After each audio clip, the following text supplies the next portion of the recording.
Leaders of America, and I would like to hear the excuse that they're going to give us for not supporting it. Cure, and you are curing the diseases that others are not curing, so that is the barometer. The story, Michael. Well, that's right, Harold. He's an immigrant from Honduras who never went to school, college, or medical school. Yet the man known as Dr. Sebi claims to have found the cure for several life-threatening diseases, including AIDS. Too good to be true? Well, you be the judge. The lump in Myrtle Rick's left breast is gone. I haven't had any symptoms or problems, anything. Sabrina Peterson's son no longer disabled by sickle cell anemia. He has a lot of energy. I have to make him rest. Disease is cured by this man. His name is Dr. Sebi, but you won't find a medical degree hanging from his wall. Instead, a certificate of healing. We have complex things with science, but if we go back to God and use the herbs as God said, then you can see how simple it is. Then Dr. Sebi believes what ails you can be cured with natural alkaline herbs and a vegetarian diet solely made up of what he calls electric foods, mushrooms, greens, and rye breads without starch. Hippocrates established the principle of medical science by using herbs to cure diseases, then why the physician using the chemicals? 40 years ago, a doctor in Mexico cured Sebi of diabetes, asthma, and obesity with the very same herbs and diet he dispenses to all of his patients, whether they're suffering from lack of energy or full-blown AIDS. That package is an intracellular chelation. I'm removing plaque from the system. I'm removing inflammation. That is the base for all disease. And according to a medical affidavit provided by Dr. Sebi, it's working. It shows a patient diagnosed with HIV in November of 1993 was cured 2 months later. Thousands of patients worldwide swear by his methods and natural herbal medicines. In the tiny village, Lisa sought guidance for body and soul from an herbal guru named Dr. Sebi. Dr. Sebi, according to him, can cure anything. Everything from trying to lose weight to, looking for a cure for AIDS. People go there with hopes and dreams that Dr. Sebi can somehow save them. She had been through so many intense problems in her career and in her life and in her personal life that she didn't know where to turn. And this doctor, she said, had shown her how to really open up and cleanse all of the negativity out of her. She told me she was suffering with alcoholism and that she was smoking excessively, cigarettes, drinking and smoking. She asked me, what do I need to do to stay on the side of peace? I said, fast, do what Jesus did. She said, what did Jesus do? He fasted for 40 days and 40 nights. Midway through her 40-day ordeal, an obviously gaunt Lisa spoke with MTV News. I've been polluting my body for 30 years. 40 days is not a long time to me to fast. 40 days represents overcoming death. It's the number of days that Jesus fasted for, and I kind of feel like I'm on a journey sometimes. Don't really know quite where I'm headed. At the ending of the fasting, she came to me. I heard the door opening at 2 o'clock in the morning. She said, I completed my fast this morning. I said, what did you see? I saw God. She said, I'm going to make you famous. I said, how? Because I'm going to talk about you. Does everyone know you cure AIDS and cancer? There's just a lot of people in the world who are suffering. They're sick. They're not happy. They're looking for answers. They don't know where to turn. Well, I know a man who's been curing AIDS since 1987. This guy has taught me a lot, and I need to share my knowledge, with the world. Personal experiences with Dr. Sebi and the herbs that I have taken, and also the village in Honduras that I have personally been to several times on several occasions. So the video that you guys just saw, I've been there.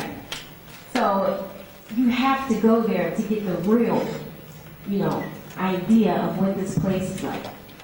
Because words cannot describe it. I met Dr. Sebi about 4 years ago, and before I got a chance to actually go to the village in Honduras, I took his herbs.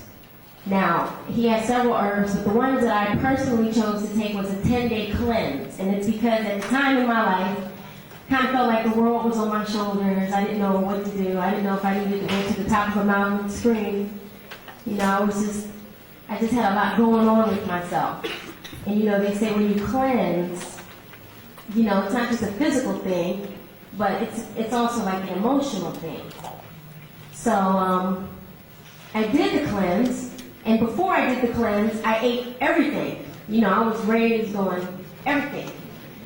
So after I did the cleanse, you know, I had to give up the meat, the dairy, the sugar, the alcohol, the sodas, the acid, the breads, the pastas, almost everything.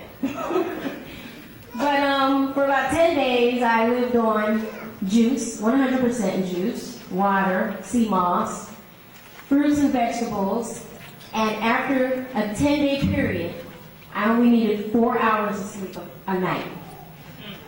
My energy level was incredibly high.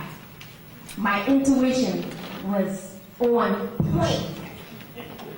I could tell you who was knocking on the door before they knocked. I could tell you who was calling the house before they called. My senses was, you know, they were there. I had no desire whatsoever to eat any of the things that I had eaten before the cleanse because I felt that good. Before I did the cleanse, I had eczema. It runs in my family. You know, I didn't have it that bad, but every once in a while I would get a breakout. Rash on my face or whatever. Never, since I have changed my eating habits, have I had another breakout. I had, before I did the cleanse, I had bladder infections.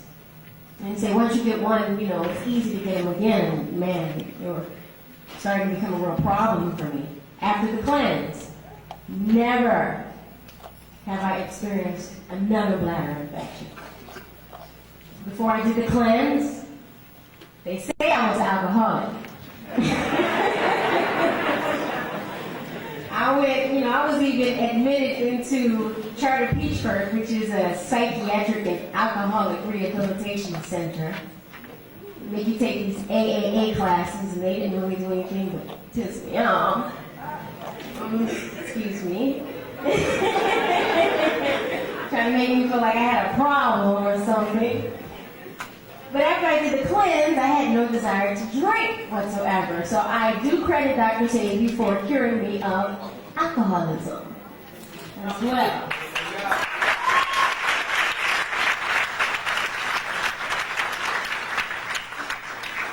Now, I did all of this before I went to Honduras. Honduras is it's another experience. Once I went to Honduras,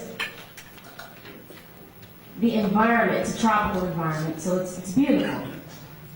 There's clean air, there's clean water, fresh air, no televisions and radios, none of that poison.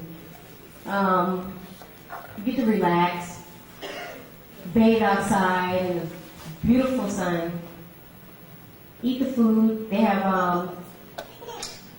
a chef who serves you twice a day. And they got their stuff together because they serve you in the morning at a certain time because it has something to do with how the sun rises. Then they serve you at 12 because the position of the sun and all this stuff. That's your last meal. But I mean, I met a lot of good people out there who suffered from various different diseases and whatnot. And I saw with my own two eyes many people recover from what their ailments were. It's a very good experience. It was a great experience for me. I go just to get away, just to relax, just to clear my mind. You don't always have to, like I said, disease doesn't always have to be a physical thing. I kind of feel like we all sick in some kind of way. Whether it be a problem, love life, I don't care what it is. You got issues if you're stressed about anything, Cleansing can do amazing things for you. And I don't know where else to go from here, but to just let everyone know that I encourage all of you to cleanse or to be very careful about what you put into your body, because we're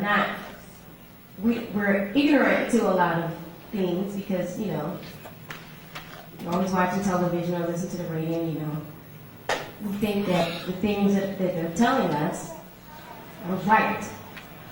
And it's not. Even when the juice bottle says 100% real juice, it's a lie most of the time, because as soon as you turn on the back and read the ingredients, it says 17% juice. Well, what's the other 83%? Sugar or water. So, we just gotta, open our eyes, open our minds, and really focus on our vehicles and cleaning it out. And, I don't know what else to say now. Take your time. So, you right here with me? All right, cool. Well,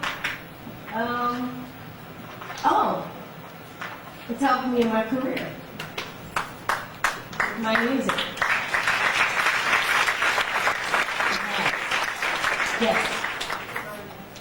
No, feel free.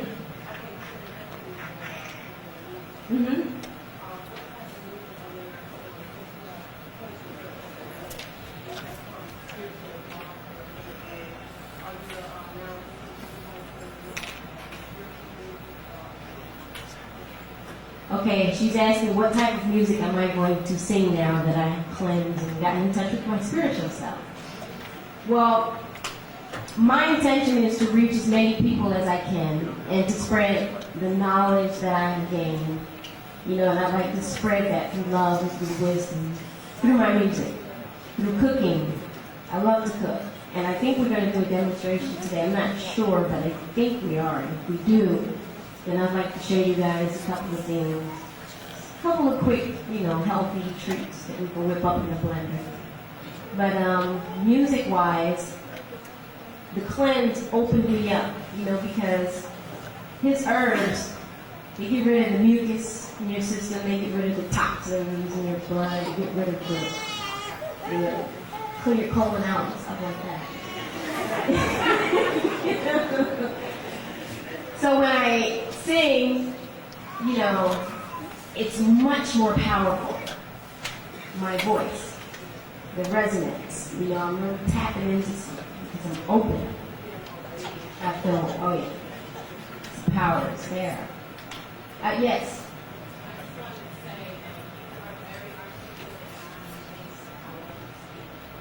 Me too. I'm very amazed at how I'm speaking today. Thank you. I appreciate that. Yes. Mm-hmm.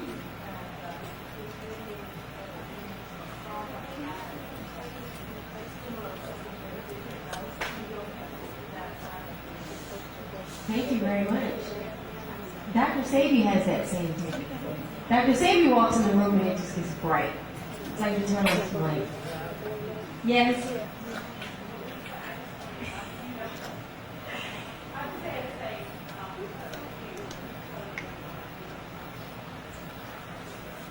Mm-hmm. Oh, great.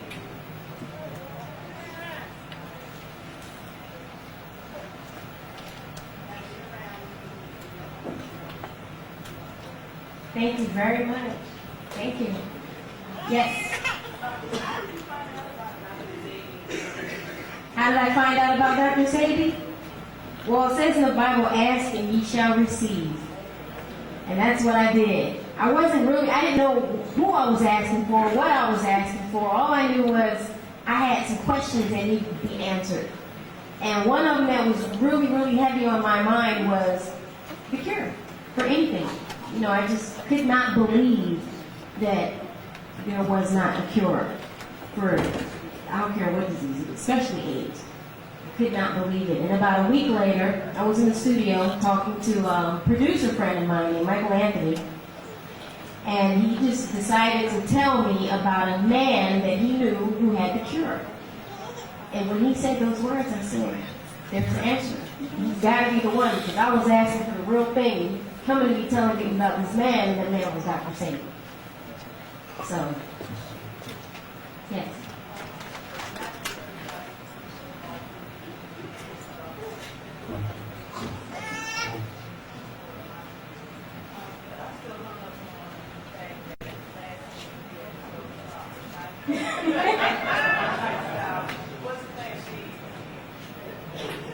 I don't know, maybe Dr. Sebi can help answer that question. I know that if you're cleansing, you know, I think that those things kind of help. Yeah. Well, the stars, from what I understand, and what I believe, were very important. You know, we all play a part in each other's lives.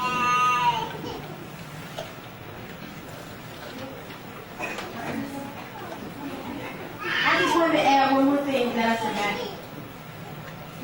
You guys know that your body organs, they are always regenerating themselves. Your body parts. They take about 7 years to regenerate, constantly rebuilding themselves. Today, my skin is very different from the skin I had 4 years ago. My hair is very almost like it was when I was a baby. Everything is new. So I just wanted to let you guys know that. You start now, about 7 years, you might look 10 years younger.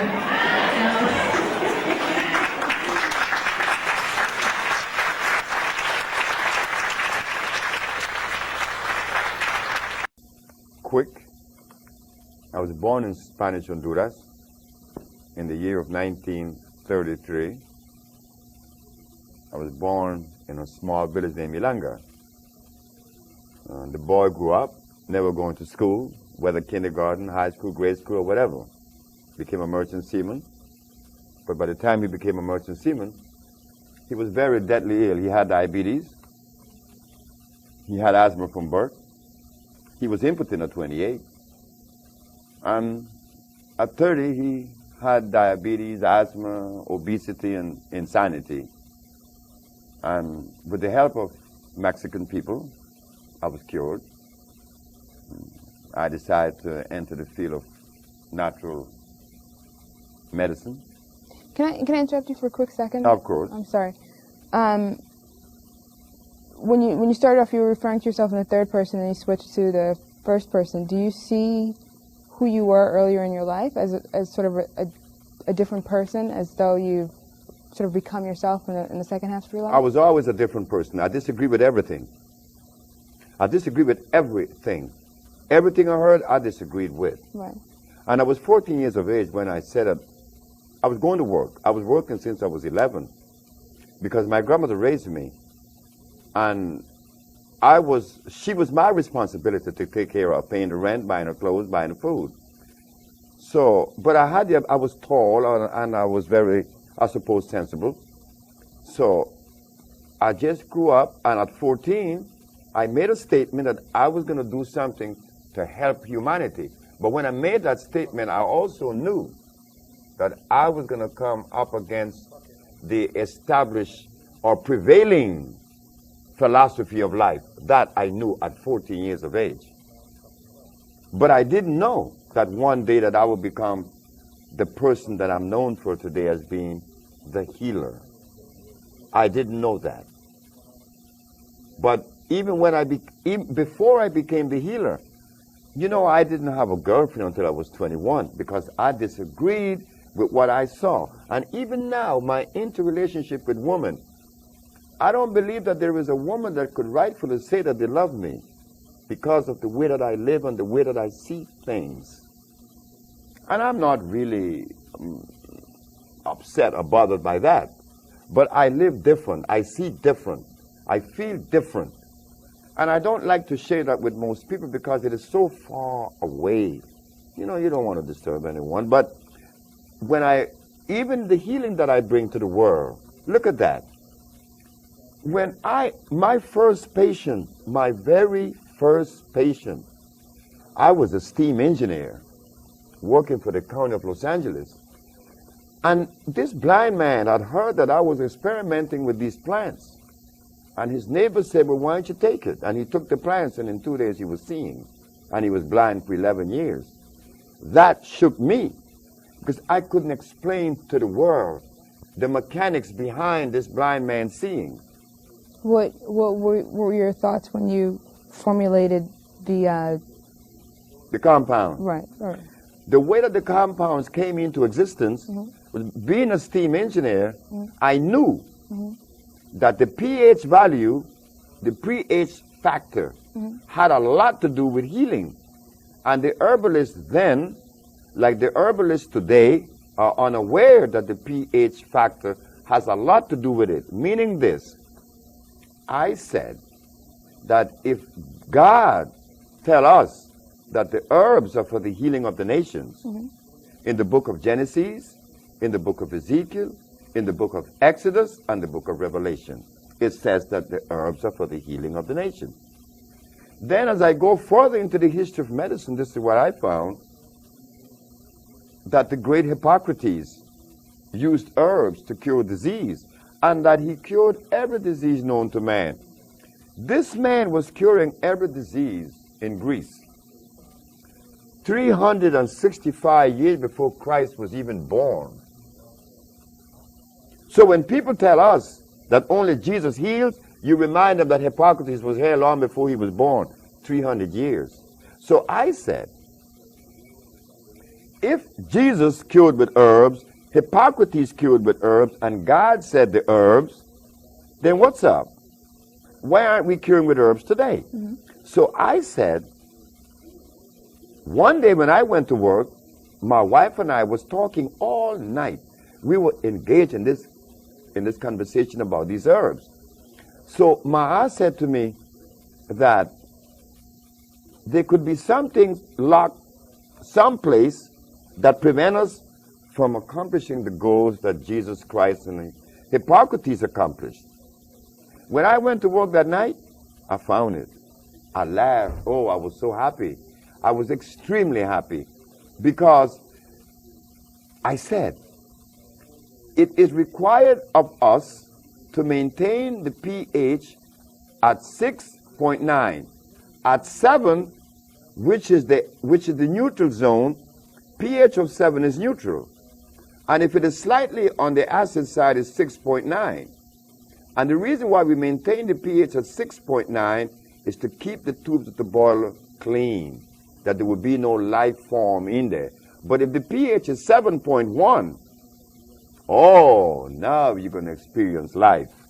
Life form will begin to accumulate in the tubes of the boiler, preventing the radiant heat or the convection heat from reaching the tubes. I said that if life was so powerful that it could exist in a temperature of 450 degrees, then the herbs that heal would have to be alkali on 7+ instead of acid 6.9. Then I begin to check the pH of all the herbs. I begin to test it. I test comfrey, acid. I test garlic, acid. I also tested aloe vera, St. John wort, rose hips, comfrey. All of these things are very acid. Carrot juice is extremely acid, yet the healers in New York then and now are still recommending these acid foods. So I said, well, let me investigate further to see which are the alkali herbs. And I began to see that burdock, yellow dock, also the elderberry, these are alkali plants. Also the Virginia snake root, that's alkali. One has to know the herbs that are alkali opposed to the herbs that are acid. This today is not really considered, nor do they follow that particular, road or understanding, because the herbalists of today are recommending peppermint. Peppermint is very acid. Peppermint freezes the brain.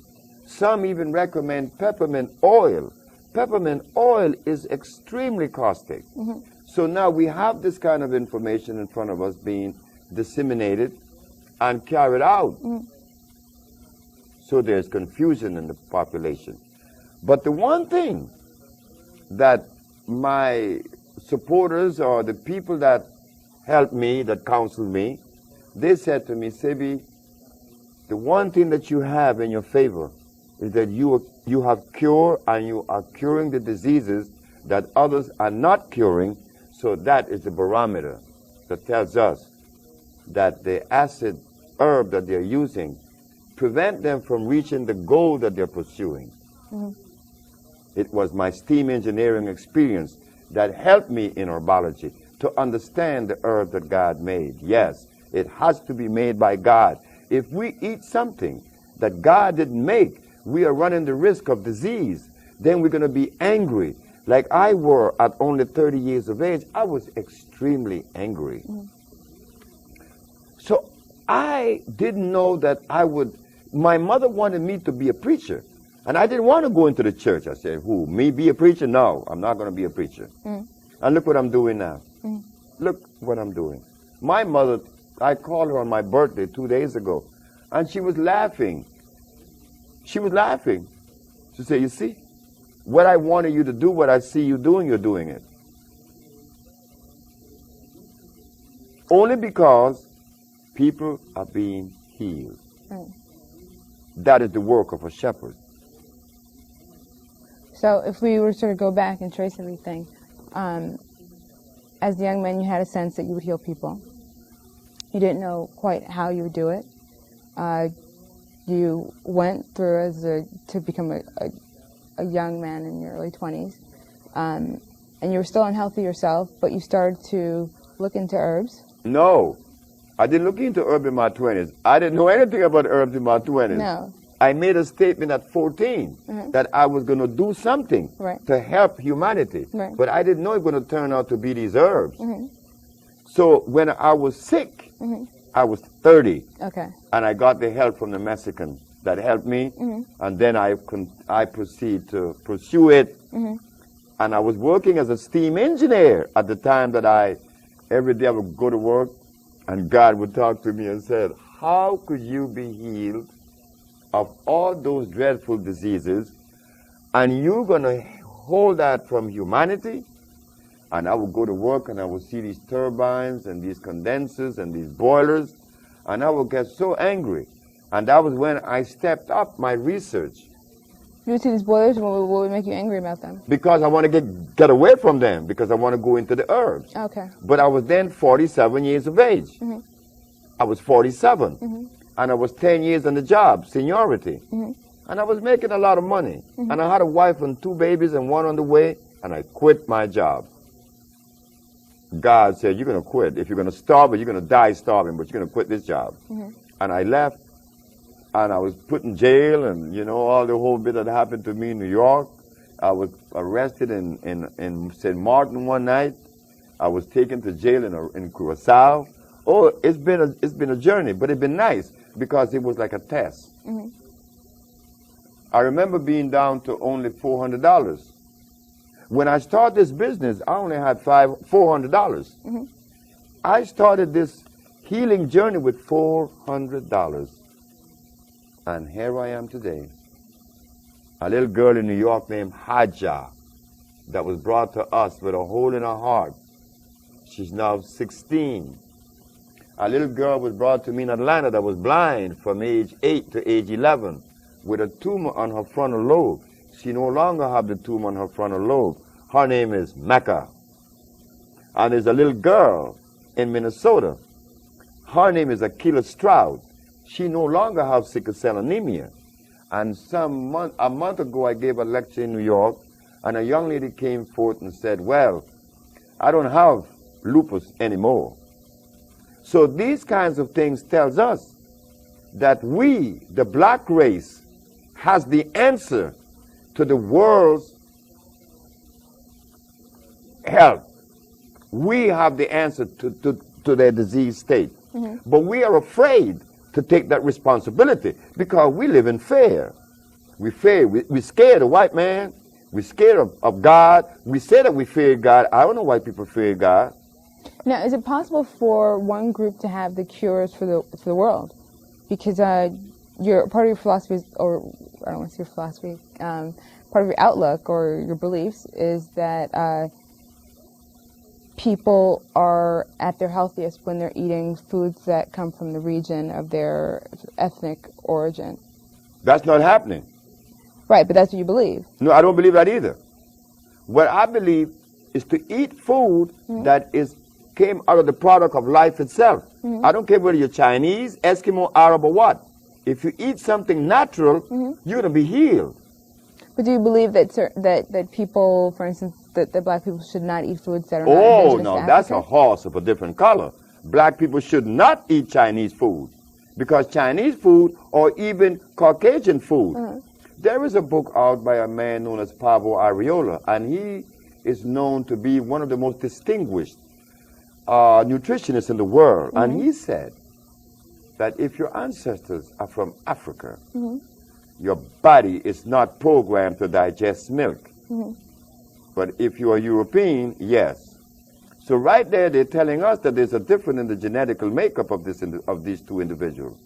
So if people have a different genetic makeup that makes them react differently to different herbs, products, foods, would it be possible for one group to have sort of the cure for the entire world, or would they be moving towards a cure for people within the same ethnic group? Well, it should be like that, I suppose, but our experience shows us that it crosses all lines. That it crosses all boundaries. Because people come to us. There was once upon a time when there were more white people coming to us. Chinese come to us. Japanese, I just said that Matun just killed a woman in Japan of lung cancer, and she never seen the woman. They called from Japan and told Matun, like Annette, have cured many, Matun have cured many, so it's Tatanisha. And they have never seen these people. She sent the compound to Japan, and she was cured. We sent compound to Europe, and they were cured. I have a letter from a psychiatric group in France who want me to go and lecture to them. Why? Because someone with schizophrenia was cured that they know about. So these compounds cured everyone, whether you're black, white, Chinese, or Eskimo, providing they are natural. But the substance that you're going to eat as a staple, yes, I agree with you. You are 100% right. It has to be something that is genetically consistent with you. Okay. No, I wasn't saying that, and I'm not saying that either, because I don't know it. It's something I'm asking you about. But you did. It was good. I've heard that you've said that. Yes, but it was correct. Okay. It's apropos. Okay. And I'd like to hear a little bit about that in terms of people and the relationship between the staple diet and where your ancestors are from. We're going to give you an example, a good example.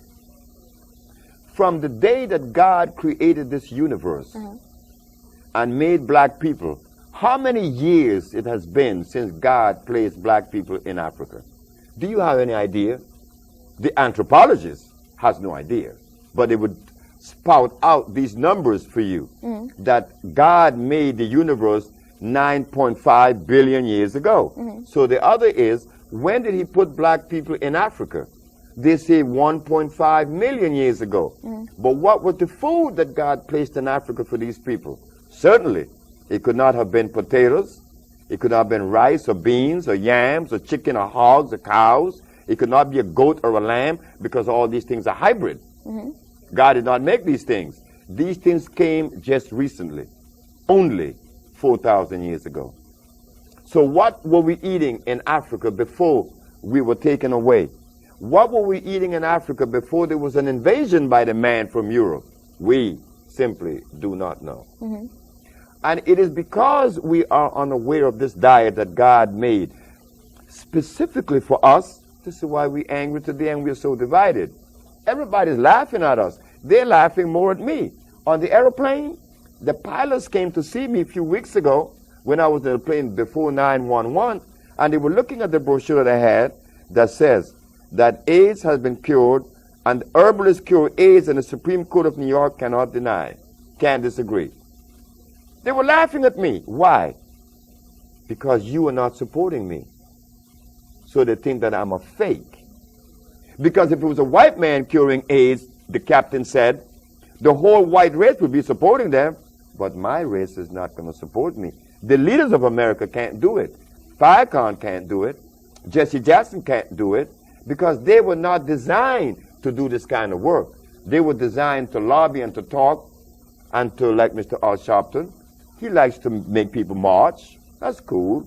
But we got a job to do in healing the black race now. That comes in a different category. Those leaders cannot help me. And that's why I'm vulnerable. In what ways is the black race in need of healing? In what ways does the black race need healing? Mm-hmm. One of the areas that the black race need healing mostly is in the central nerve system. Mm-hmm. Because we have been eating acid food for 400 years. And how does that manifest itself in terms of socially? Socially, physically, and physically. What's the damage that? Okay, socially, we see that very seldom our leaders agree with their own selves. The leaders are at war. Mm-hmm. They're all in disagreement, because among the leaders, you find Muslims, you find Christians, you find Buddhists, you find all of that. And they all seem to disagree with each other's position. Mm-hmm. The politician, well, I don't know what role politics play in our progression health state. Mm-hmm. How we see it, again, is that we are not together on any issue that is pragmatic, that's going to elevate us in producing something for our own existence. Self-preservation is the first law of nature, and we are the only people on the planet that denies that. Okay, so I guess there are a few things I want to pull out of what you just said. The first one is a relationship between diet and behavior. Mm-hmm. Diet and behavior has a direct their relationship. Okay, and then that this is affecting Black Americans in a particular way, so that it's something you can see throughout sort of our community. And would the difference be that Black Americans are not in their sort of original like homeland, and so that would be why there'd be a greater problem for Black Americans? Temperature and food. Temperature and but food. Not so much as the African. Do you know that Black America, on the scale from 1 to 10, mm-hmm. if we are to be perfect at 10, Black America is about 5, Africa is about 2. Black America is closer to the goal than Africa. Are you talking about food or diet? I mean diet or behavior? Diet and behavior. Okay. Because if a young man in California is in love with you, that you met, he's not going to ask you what tribe are you a member of, right? No, you're not. Right. But in Africa, if you are Susu and I'm a Malenke, I'm not going to marry you, because I'm supposed to be your enemy. But they're both Black. You see? Mm-hmm. In America, the brother not going to ask you what tribe you're a member of. He's going to marry you because he like you. Right? And you with him. That's only one. But do you think that being concerned about the tribe a person is from means that you, them, and any of your offspring will always be linked, at least in traditional society, will be linked to a certain geographic region, and you won't have the problem that you described of being sort of removed from the area where vegetation is that would be good. Adapted for? That would be good, and I agree with you. But there's one other part of it, is that the African people are eating a food that is so detrimental that you didn't have. And you see, the African people is eating cassava. Mm-hmm. Cassava is cyanide, pure cyanide, unadulterated. You didn't have that. Mm-hmm. And because you didn't have the cyanide, you were able to produce plastics, you were able to produce rubber, you were able to build the White House, you were able to produce electricity, you were able to produce agriculture, the African men. And no other Black man in the world has ever done that. That shows that Black America, even though taken away from motherland and given meat, which is responsible for our anger, we are still able to do things that is over and above any other race in the world. The Black race has proven that. And now that another one comes, your brother and servant, Dr. Sebi, it is not so surprising that he's curing AIDS and sickle cell. You know something? Curing AIDS is easy. Curing sickle cell is like play for me. Diabetes, we cure 10 a month. Yet, there aren't any centers in Germany that is beset with diabetes. There aren't centers in the United States that cure diabetes. We cure diabetes. Now, what are we going to do now? I would like to hear the excuse.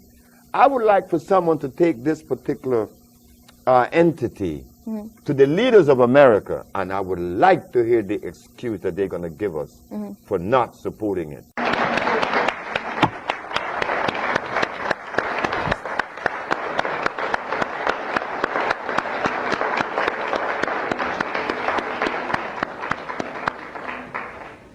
Good evening. I want to thank you for being so humble and nice, considerate to come out here and listen to what I have to say.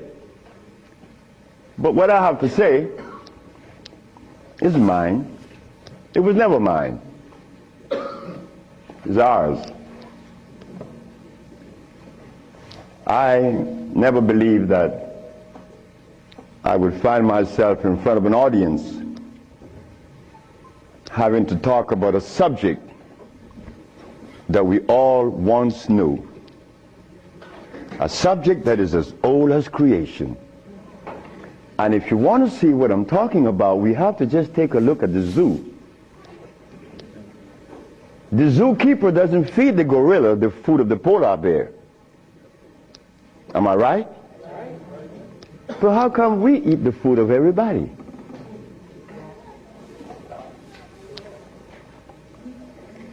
We'll begin this lecture by letting you know, first of all, I'm your brother. No more, no less than you. I can't be smarter than you. That's impossible. We have the same amount of brain cells. So how was I privileged to be navigated to this information? I don't know. I don't even question myself. I just like to live. As a little boy, I hated school. That is the truth. I didn't go to school. I didn't like school. I didn't like to comb my hair. I didn't like a whole lot of things. I didn't like money. I was 12 years of age. I was Seventh-day Adventist. Corby Brown. We left that afternoon from the church. It was the 13th Sabbath. I said, Kirby, how did you like the lecture? I didn't. I said, why you didn't, Kirby? Because they talk about Solomon. I want money. I said, Kirby, but when you have wisdom, you have everything. Well, I don't know what wisdom is now, nor then. But I knew that money was not my pursuit. Kirby said, I want money. We were 12 years of age, 1945. I'm 72 years of age now. In 1994, a young man by the name of Tom Flowers came to me and said, guess who is coming tomorrow? I said, who? Kirby Brown. I said, well, if I remember correctly, Kirby said when we were 12 that he wanted money. I hope he made millions of dollars. I don't have any millions. I don't even have $1,000. Which I don't. But that's okay. I live. I found that avenue, or it was shown to me how to live. Not to read books. Because everybody reads books. But yet, society is deteriorating more every day. Everybody reads books. The brother called the other day on the radio and said that he asked about corn, right? Corn? He read books. He said that the text, the Kemetic text, showed him that corn is good. Well, he better examine his text, because corn was made by man. But anyway, Kirby said he wanted money. That was a Thursday. Tom Prower said, Kirby is coming tomorrow. So I said, well, if Kirby didn't make his millions, I'm going to remind him that we are alive. We are alive. Kirby didn't arrive. Kirby would never arrive. They had to take axe to chop the hotel door down. Kirby died of a heart attack. Kirby weighed 390 pounds. Kirby wanted money. He became a cab driver in New York. I didn't want any money. I didn't want it then or now, because it's not important in your life. It was never important in our lives. The Maya shows that. The Maya built pyramids. The Maya lived for millions of years in the jungles of Central America. No money. The Africans? How long did we live in Africa without money? Since creation. Now they tell us we need money to fight AIDS. Brothers and sisters, we are at a deficit, a tremendous deficit, a deficit that if we do not pay attention, I'm glad I did. I'm glad I did, because I remain that obedient boy that just lost his mama 4 days ago.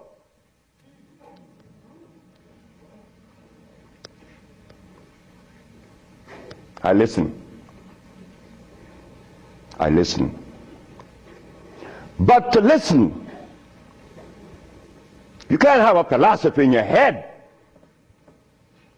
If you have a philosophy in your head, you cannot listen to anyone.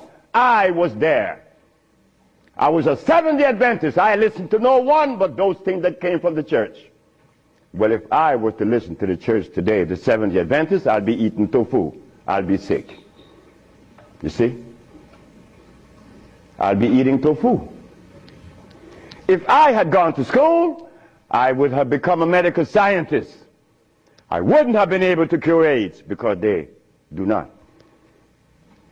They don't cure AIDS. If I had listened to all of the philosophies of Europe, I would have never been able to find the answer to the cure of diseases.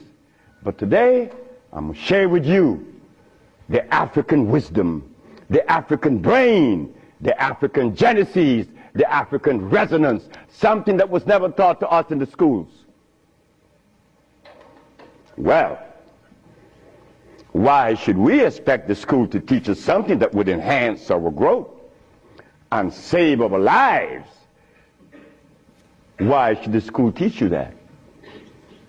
When in history has there ever been examples to show that one race of people is indebted to another? That has never been. Then you tell me that the white man is a bigot. The white man was never a bigot. He was never a discriminator. The white man is a person that obeys the first law of nature. Self-preservation is the first law of nature. So the white man, whenever he proceeds to preserve his race, and we sit back and say he's a bigot, it's only because we have lost it and we don't even know how to get ourselves out of this mess. I'm one of them. I'm you standing here. But one day it was to be that your brother would be shown something that would change the profile of things. I left my country, where I was born then. In 1953 to New Orleans, I became a merchant seaman. I was 20 years of age. As a merchant seaman, I became an engineer 5 years later. I'm a steam engineer. Don't ask me how I did that, because that's going to baffle you. because I've never been to school, and I don't read books. I don't read books now, nobody's book. I'm not even going to read my own.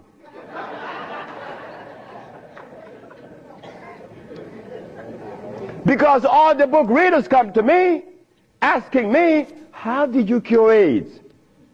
But that's like asking the gorilla, hey man, how come you keep yourself healthy without a hospital? How come you don't have any medicines? We begin. I became a merchant seaman right quick to take you through my life. Left Honduras without going to school, became a merchant seaman, became an engineer, worked for the County of Los Angeles as an engineer. While as an engineer, the County of Los Angeles, something is to happen. Something is to change my life completely. First, it was a Mexican. The Mexican said to me, you're dying. I said, I know. How do you know? Because I fell out going to the bathroom a Sunday afternoon, and I didn't reach the bathroom. I got up off the floor. Something must have happened between there and the bathroom. But I had gone to the neurologist, the endocrinologist, the GER practitioner in Russia, in England, in Germany, in France, United States. And they were people that knows what it is about. They had the great big books on medical science. But my asthma and my diabetes, my impotence was kicking. What happened to the books? They read books. All the physicians that treated this boy read books of all kinds. Nothing happened. I goes to Mexico, and the Mexican have a goat in his house. Every 5 words it was bad, bad. And I'm looking around. The Mexican said, the goat bothering you? I said, no. You're dying because you are disobedient. Then he brought the Holy Bible. Honor thy mother and thy father, that thy days may be long upon the land. That's in the Bible, isn't it? But how could we honor our mother and our fathers when we don't even know what they were about? You don't tell that to an elephant to honor his mother, because when he's born, he follows his mother and watch what his mother eats. Do you and I know what our mothers ate in Africa? We don't know, yet we dialogue. We dialogue on this level of intelligence because I know Plato, I know Aristotle, I know all about Diogenes, but you don't know what your mama ate. So everything that you talk about means absolutely nothing. So you see where they have us at a deficit? That's why we need each other's. Now when I became an engineer, the Mexican said, stop eating. Don't eat anything. For how long? 3 months. I said, are you crazy? He said, no, you nuts. You ask me if I'm crazy. You've been eating garbage for 30 years. You've been eating garbage. And I'm going to remove the garbage for 90 days, and you ask me if I'm crazy. What was I eating? Hog maws, chitlin, neck bones, crackling bread, Lorne in New Orleans.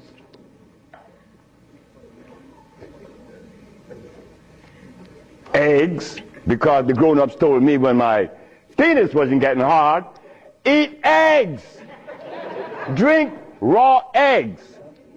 And I did, by the dozens. And nothing happened. The Mexican said, don't worry about it, don't eat. 90 days later, I was no longer impotent, no longer diabetic, no longer asthmatic, no longer with glasses on my eyes, and this stomach hair was 42.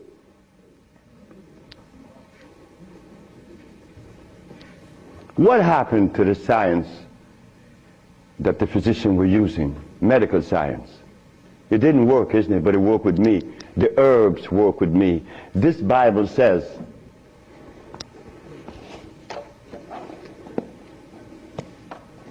in the book of Revelation, it says 22 verse, And the first chapter, it talks about the herbs for medicine. Am I right? Well, ladies and gentlemen, what could have happened to us that when my brother, who was a preacher for 30 years, was sick, and instead of going to God's medicine, he went to the physician to get a chemical in his arm. My brother died 21 years ago. I'm not a preacher. I would never be a preacher. I told that to my mother. She wanted me to be the preacher. I said, no, no, no, no, no, no. That would be the last thing that I would consider. She said, why? I said, because I want to live truth. Even if it kills me, I'm going to live truth. And truth is, the Bible says that the herbs are for the healing of the nations. But the preacher, when he gets sick, he go get a chemical. What is the message he's sending to God? Come on, just be truthful. Let us be truthful today. If never again in our life, let us be that today. Why do we go to see the doctor to give us a chemical when the Bible says the herbs are for the healing? Why do we go? Well, you're going to soon find out. That's what affected me then, and probably affecting me now, to a great degree, more than I would ever realize. Because remember, I want to go to the blackboard.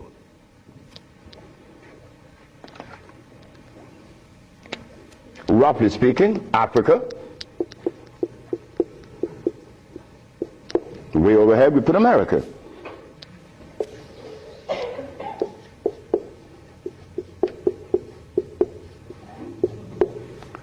They are 4,500 miles.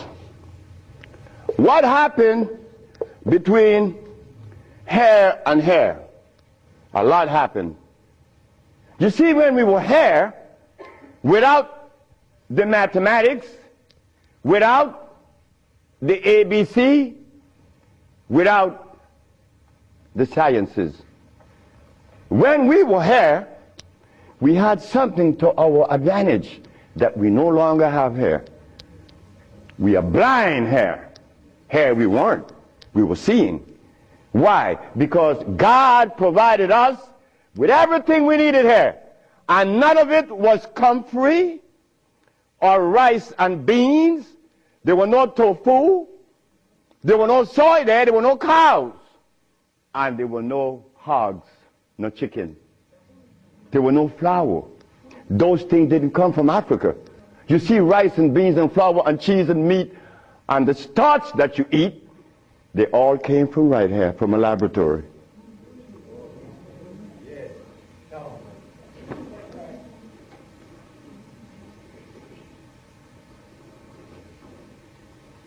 Now, for us to eat, you have to have in your big skull the understanding of biochemistry. But when we were here, we didn't have to know anything about biochemistry. Why? Because God doesn't make poisons. You see, God doesn't make carrots.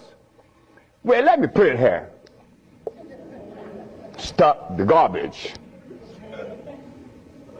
Anytime someone tells you that tofu is good for you, that someone that just gave that information to you has one eye open. But he's confident that when he tells you to eat carrots and you drink it, you have both closed. So a one-eyed man is king where everybody's blind. But the one that recommends the tofu is only half seeing. He's blind. He got one eye open only. But he doesn't know it. Example. Before we get into the real lecture, pull this out. This is how people take privileges on us. They don't care about us. They bring us information that, oh God, that's why the rest of the world laugh at us. Because they know that we have both eyes closed. Here it is. Moringa. Moringa has 23 times the iron in spinach. Spinach has iron? No. Because spinach, let me take my time because there's a whole lot of information. I don't want to jog it up. Anything that has a pH of 7 plus is alkali. Anything that has less 5, 4, 3, 2, 1 is acid.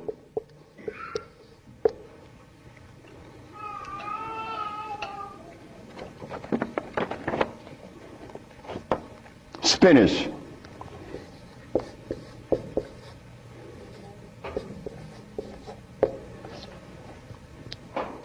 Acid. Why compare moringa with spinach? When spinach has a starch base, it has no iron. 7 times the calcium in milk. Milk has calcium. Well, I stopped drinking milk 42 years ago, and I could fall on my knees. You drink milk with moringa, because they said the mixture would make some pages here. You're not going to fall on your knees at 73. You're going to leave your knees down there. 11 times vitamin A that you find in carrots. Carrots has vitamin A. Carrots belongs on the acid side of life.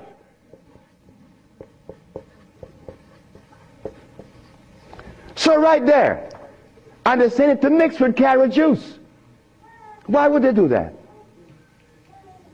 Then up here, they talk about the Ayurvedic system of medicine recommends moringa. The Ayurvedic is Indian. The Ayurvedic system of medicine recommends cow milk.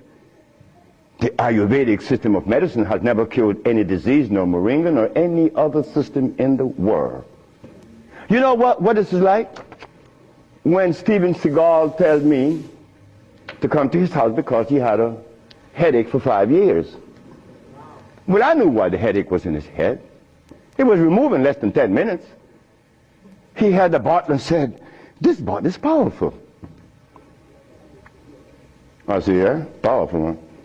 He said, "Yeah, the headache is gone." You know, he's a Dalai Lama, right? He wanted me to go to Kathmandu. Kathmandu? I'm going to go to Kathmandu. To do what? Talk to lamas. Lamas for what? What am I going to talk to lamas for? They couldn't cure your headache that you had for 5 years. The lamas need to come and see me, not me, the lama. But since we were compromised, we left all our food in Africa. You and I don't even know what we ate in Africa. So don't even go there. But we have the opportunity because one of your brothers happened not to go to school and look outside of the paradigm of school and found something altogether different. And what did I find? That anything that God made is on the alkali side. Why? The molecular structure is complete. It was made by nature, not man. Anything that God made has no starch. That's another thing. Anything that nature makes has no starch. Anything that man made has to have starch because starch is a binder. To titrate two unequal chemicals, you have to use a starch. Starch is not a food. Starch is a chemical. And what have we been eating since they took us away from Africa? Starch and blood.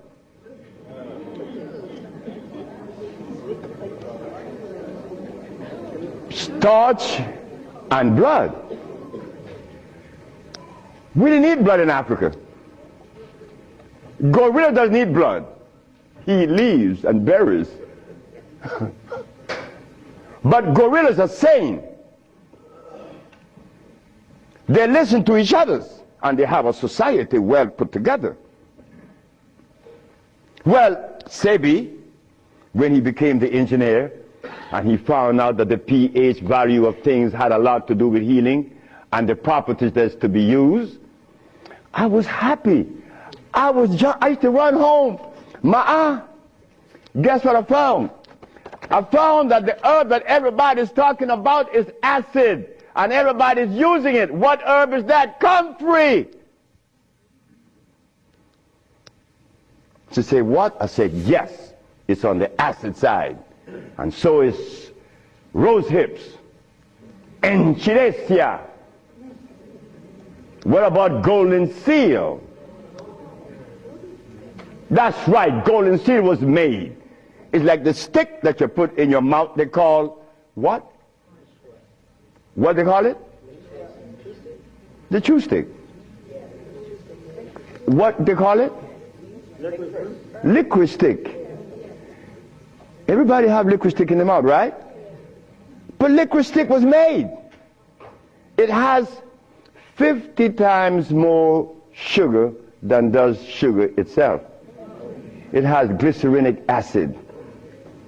You see, we didn't have to study biochemistry in Africa because everything we had there was on the alkali side. So we could eat anything. But when they brought us here, you know, put some clothes on now. And after they put the clothes on you, come here, boy. You got to get in front of this classroom. You have to learn this ABC stuff. But hold it now.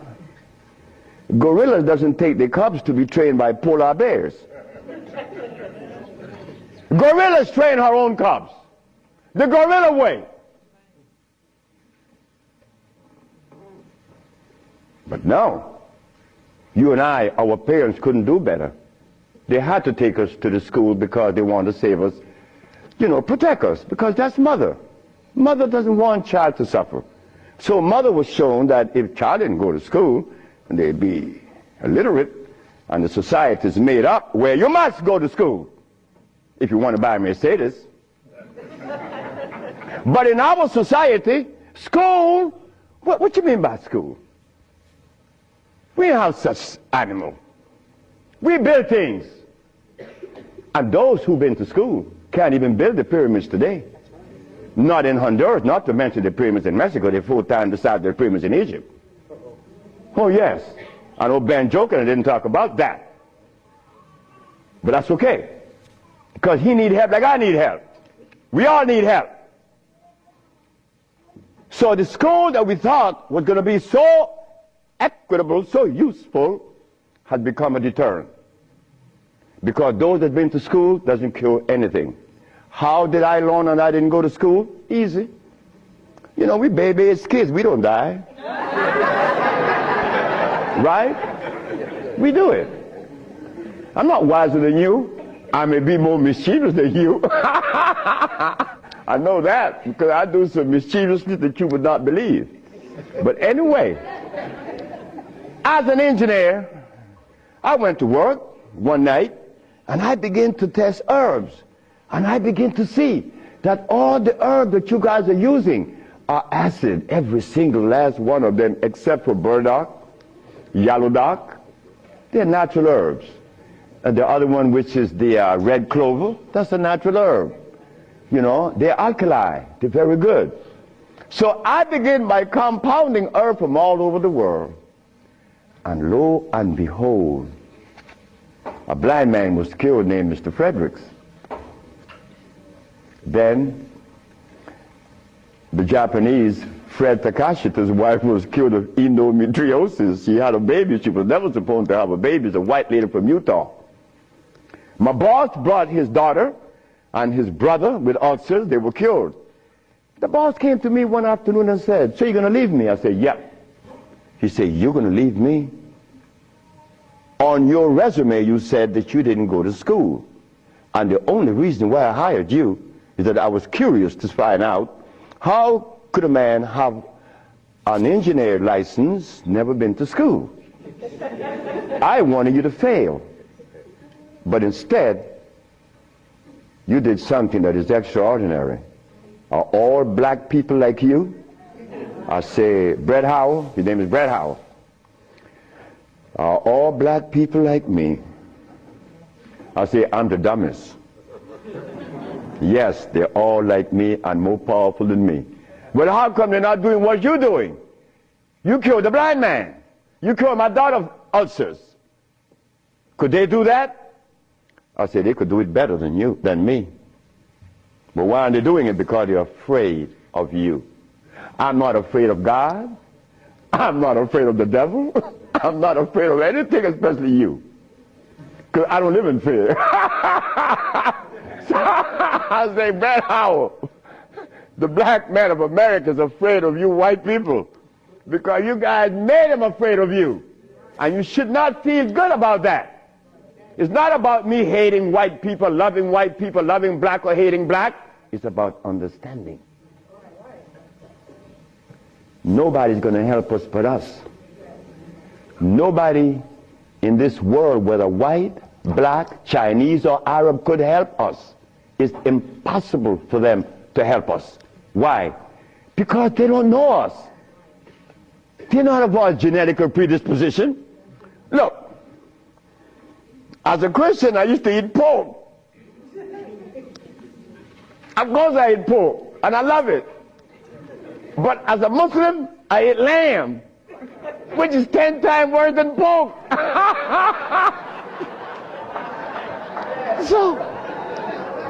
So what do I do? Who do I turn to?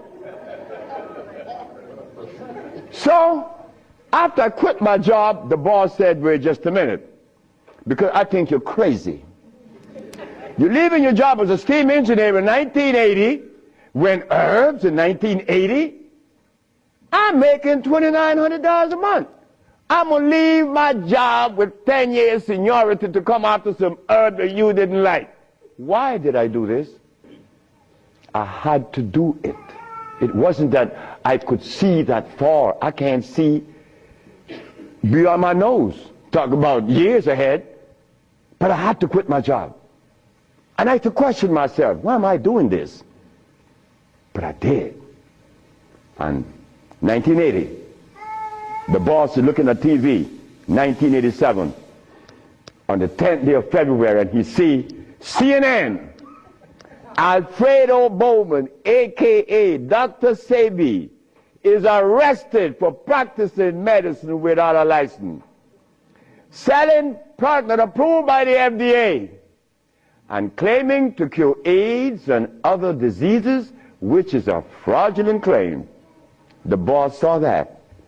The boss' wife is in the bathroom because he told me the story himself. He called her out, come and see the man that's arrested. If he says he cure AIDS, I know he cure AIDS, because Brett Howard knew that I would never compromise myself to a lie. When I talk, I know what I said is the truth, but I also know that in America, you could also be dead right. But it doesn't matter. It does not matter. I'm 73 already. They kill me tomorrow, it's all over with. I rather reach 73. My brother, who was a preacher, he only got to 50. But I stuck with you, the black woman. That was my success. You, the black woman. I always kept my eyes on you. Nobody else, not the maid, because I'm one. We don't do nothing. We can't do anything. We need you. Because it is you that held a hand. It is you that breastfed us. My mother breastfed me for only 4 years. But that was sufficient.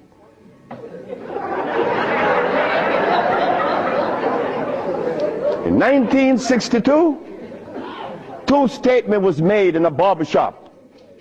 1640 Claiborne Avenue, New Orleans, Louisiana. Timothy Barbershop. Tim Barbershop. Ernest Moriel walked in there when he was a lawyer. And every time Ernest came in the barbershop, we used to jump on Moriel. I mean, we used to kick him around the place. Moriel said, you see you niggas?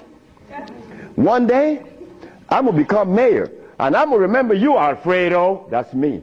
The big mouth. I'm going to have you in jail. Ernest became the mayor of New Orleans. I was in Los Angeles, and the most hurting thing in my life was when I heard that Muriel had passed with asthma, a disease that I used to suffer with, that I was cured of in Mexico, and that I have addressed so many times. Muriel died. Ernest Muriel. Then another statement was made by me in that same barbershop. I said that I would give the black woman a gift. Brother said, Logan said, Sapphire? I said, yes, Sapphire, your mama. I said, she was the first, you came out of her, she held your hand, she teach you everything about the basic things of life, and then she cut you loose. Now she worth nothing, she's Sapphire. I'm going to give her a gift. 1962, that statement was made. But 1962, I was sick. I had asthma, I had diabetes, I was impotent, I had everything under the sun. But in 1964, I was cured, and years went by. Then I found out this is the gift to the black woman. The healing that I found is in your hands now, black woman. Yes, it's in your hands. So in 1987, I was arrested. And while I was in jail, I was the happiest man in the world. Because when I was 40 years of age, I was going to work, and I passed by Miss Louise Wright's house on my right, and I made a statement, I'm going to help humanity. And here it is. 1987 is the showdown. I was arrested. All of the people in New York that were healers, I don't need to call their name. They said, yeah. They got the big mouth. They were angry at me because I put an ad in the Village Voice and the Amsterdam News and the New York Post. AIDS has been cured by the USHA Research Institute. And we specialize in cures for leukemia, sickle cell, impotent, blindness, cancer, and others. Well, after all, I did it. Shouldn't I advertise it? You should be glad your brother's doing that. Because now you have a chance to share in the bounty, right? That's the way I felt.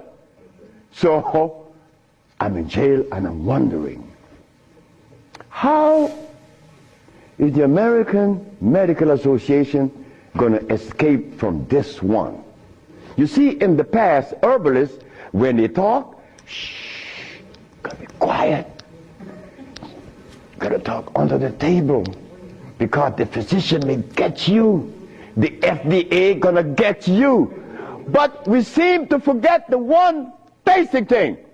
When they remove us from Africa, did they bring our food with us? Did they? Well, how could the FDA have such kind of power over us now? Come on now, just wake up to it. So I stood in jail thinking, how am I going to do this one? This is going to be a heavy number, but it's nice because I wanted this moment. I wasn't going to back down. What you mean, back down? I'm representing some black woman. I never had a father.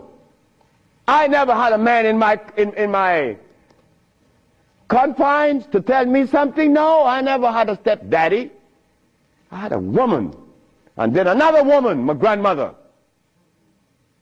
My great-great-grandmother lived to 124. Her name was Elizabeth. And she lived 70 years without a man. My great-grandmother lived 112. She lived 68 years without a man. My grandmother died at 100.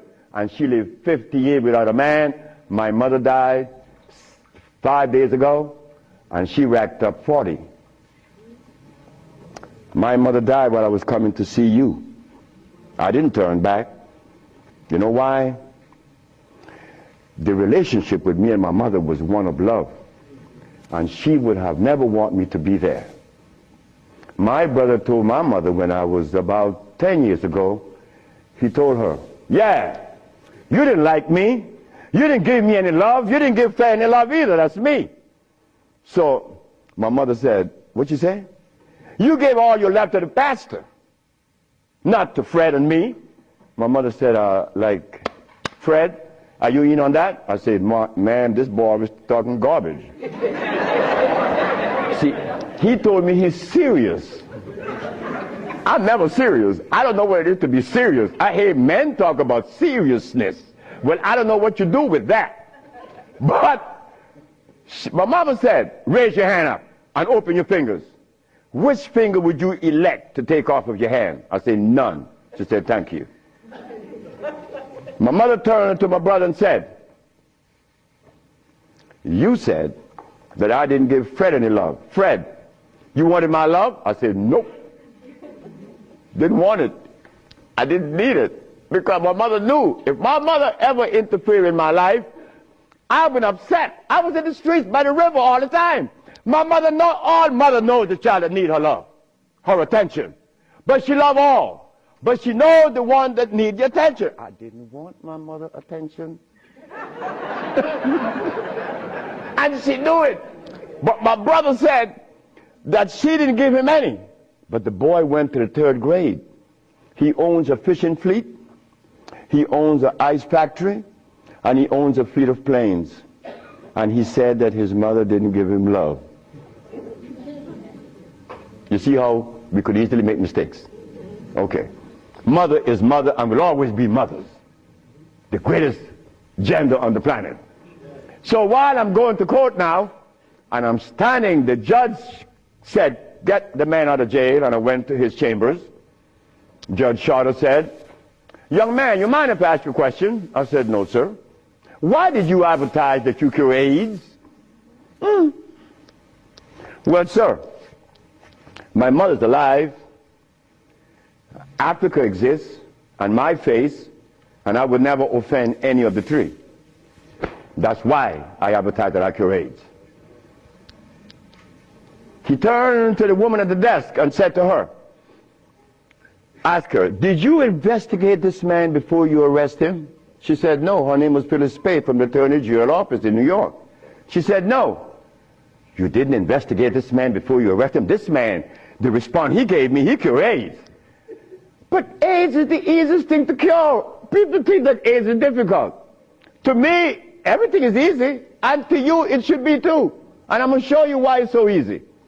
So the judge said, well, you out in bail, and that was February the 12th, I got out of the 13th, but the case doesn't begin until 88.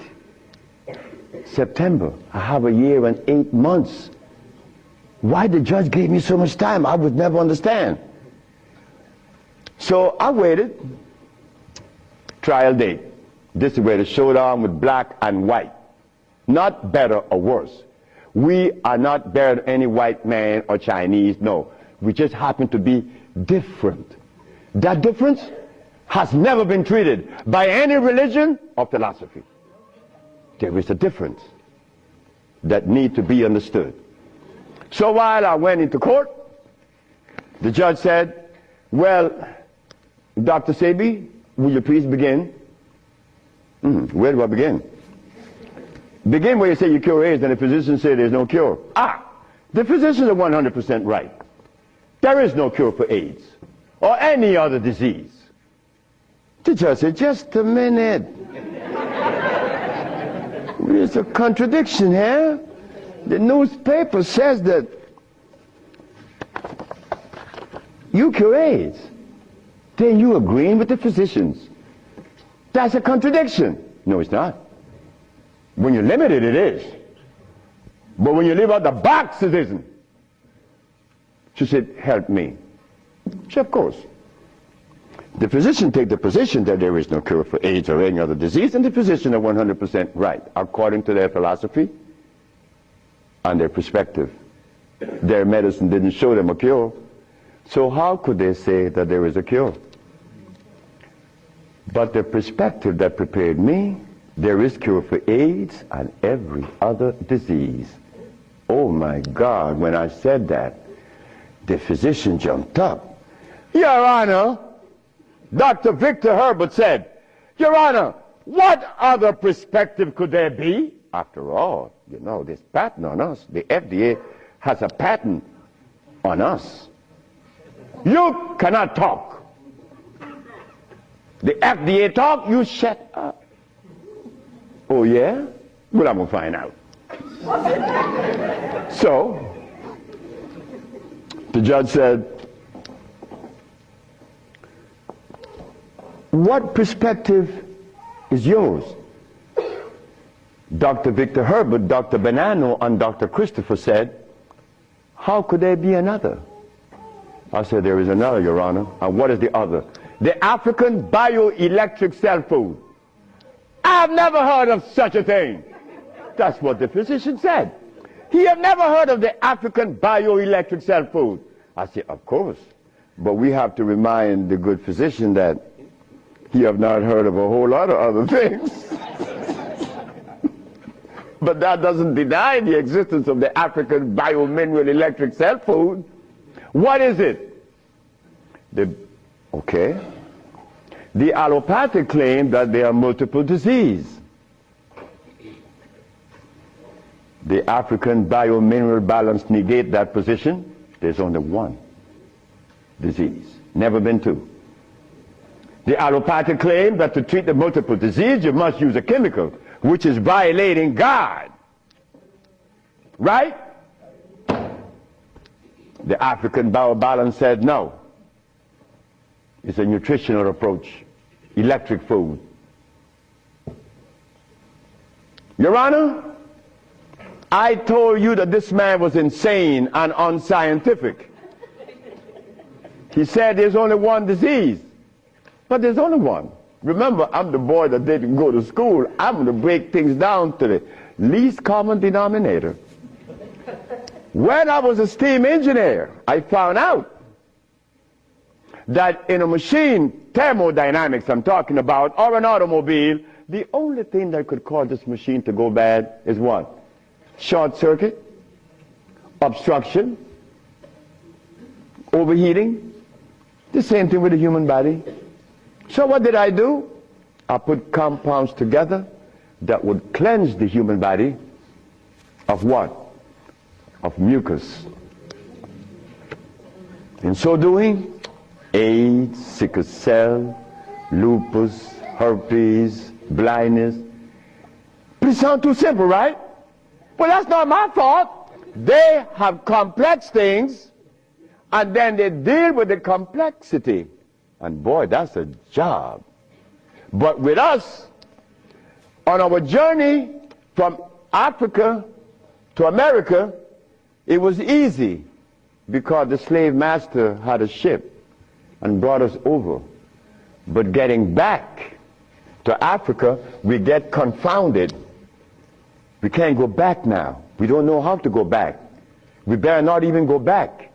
Because when I tried to go back, this is what I did. My first trip with a passport was to Kenya. So I went to Kenya and they said, where your passport? I said, I have no passport. I said, I was taken away 500 years ago.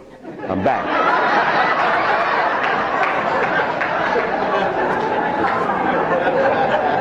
When I left, I didn't have any passport. So why are you asking for a passport now? Is a passport African? Put him one side. They put me one side and sent me back out. But you think that was bad? That wasn't bad. Wait. May I have that? I go to Africa. I go with my wife, and I said, well, boy, I'm happy. Girl, we're going to liberate Africa. We're going to do something for mother country. I go and I saw Dr. Parinyatwa in Zimbabwe. I said, Dr. Parinyatwa, I think your problems are over with. Not only Zimbabwe, all of Africa. Here is Hospital Vicente di Antoni, is an Italian hospital. Department of Blood and Laboratories. Oswald Zavala, HIV positive on the 25th of November of 1993. 17th of January of 1994, HIV negative. This boy named Alfeo Lagos, this from the Red Cross, the Honduran Red Cross. It says here that this boy, it doesn't show any date of which he contacted AIDS. Why? Because he was born with AIDS. But down here it says he's negative on the 19th day of January of 1995. Another one. This one caused a laboratory to call for me. I thought it was funny. This is the next one, the other one. His name is Alex Suarez. On the second day of January, this boy of August, he found himself with HIV positive. On the 19th day of August of the same year, 17 days later, the boy is no longer HIV positive. So they called me for what? I don't know. Because I know they're not going to change it. Now, this one you're going to like. This one is from the San Diego Public Health Laboratories. It says here that this man has a HIV-1 RNA 26,205. The boy was supposed to be dead at 25, right? Just go to the other page. 6 months later, he's less than 400. He was killed at 15. So anybody want to read it? Because I could be lying, because that's the way we think. But here it is. No, that's possible. I could be lying. Here, young lady. So, curing AIDS, brother and sister, look, that's the easiest thing for niggas to do. We could do more than that. Curing AIDS, to them is big thing. To us, it's nothing. You understand? But now, here is where this little culprit comes in. Where did I put it? The blood, nope, no good. Here it is.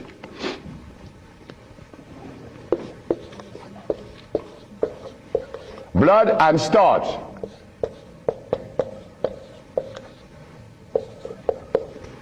Blood and starch? Blood and starch is going to prevent you from doing what the ants does for each other. Ants, when it's getting ready to rain, you know what they do? All the black ants, they begin to do what? Cut the leaves and take them to their little nests. Ants doesn't eat leaves. They eat the mycelia that grows on the leaves with the temperature.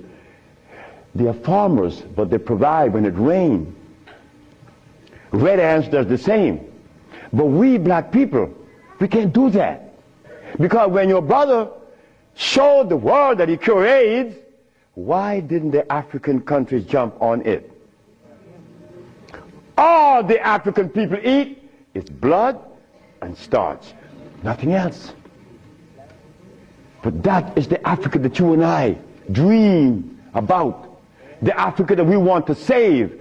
The Africa that we all love. I found out that there is no president in Africa that is interested in the cure for AIDS.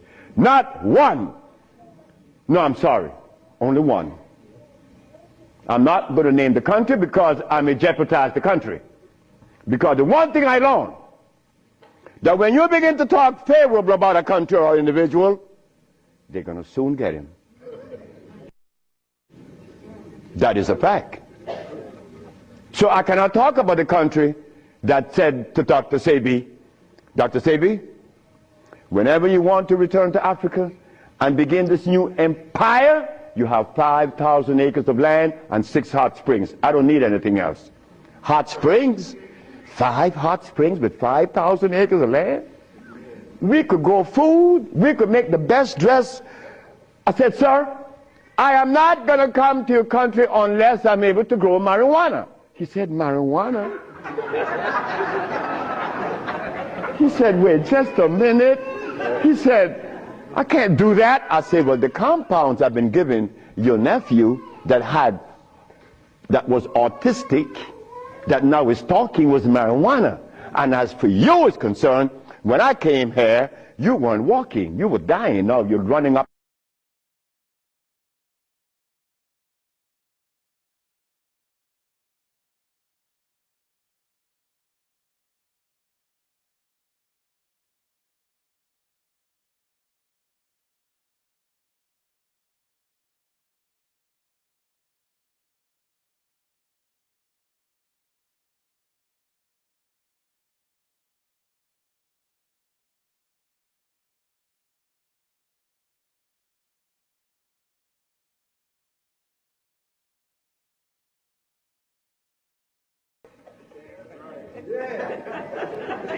I have that right. It's not everybody that uses it, from autism to arthritis, is cured, because everything that God made is good.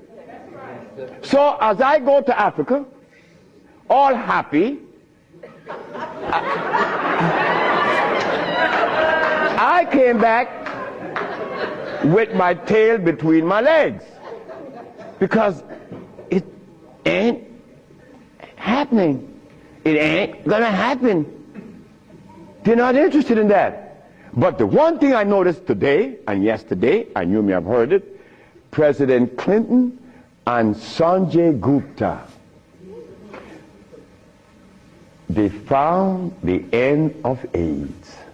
How could they find the end of AIDS when they have not found the end of diabetes, the end for sickle cell, the end for any disease?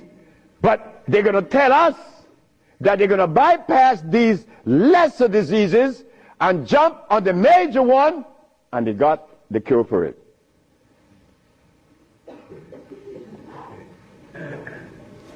I got documents to substantiate that I cure AIDS, right? So what's up? What's up? Well, I'm going to show you what's up. When I was in Zimbabwe, the Department of Health said, why do you come to us saying that you could help us? And your leaders in America didn't help you. My leaders in America? What do you mean by that? They mentioned Minister Farrakhan. I said, just a minute. I don't follow any man. I follow women. And I don't follow sick people. Because if I follow sick people, then I got to be sicker. I go to Brazil. They say, why don't you, if your leaders didn't help you, why should we? I say, my leaders, again, they brought these leaders in front of me. And they mentioned something like Al Sharpton and Jesse Jackson. I say, oh God. I say, why you all ask me about these people? I never knew of Jesse Jackson or Al Sharpton or Oprah Winfrey promoting something that is equitable and good for the black community. That's never been. What they could do is march. That I know. But why do you ask me about it? I'm asking you, why can't you incorporate this in your repertoire? You said me, I have no leaders. My leader's my mama. The biggest testicles on anybody I've ever seen, they was on my mama. So don't ask me about leaders. I don't follow leaders. I never was part of that thinking. I don't need anyone to lead me someplace. So now I'm asking you, what do we do now? I cure AIDS. Are you going to call Oprah? You don't need to. She could advertise 1 million pieces, broken pieces, right? But that's fine. But she cannot advertise the cure for humanity. But there's one little dude that got himself in trouble. And he was totally unaware of what was going to happen. This little dude, I'm home with my wife, enjoying myself, a Sunday afternoon, looking at TV, somebody threw a rock on my window. It's Randy Jackson. What did you want? My brother want to see you. Your brother? Michael? Okay. I went. Well, he's sick as hell. Well, I treated him, and he got cured. He saw it, and he was encouraged to take me to the Rayburn building on Capitol Hill. Oh my God. This is going to really confound you. Michael Jackson took me to the Rayburn building on Capitol Hill on the 31st day of March? April. No, of March. March. It was March. 31st day of March of 2004. I said, why are you taking me there? Because you cure AIDS. I said, but what makes you think that they are interested in that? What makes you think that the world is interested? I don't care if it's any country in the world, they are not interested. Especially Africa. They were never interested. AIDS isn't killing Africa. Hepatitis C is killing Africa. All of West Africa is red line for hepatitis C. What you talking about? But they're Muslims. So they have to eat the Muslim food, which is goats and lamb.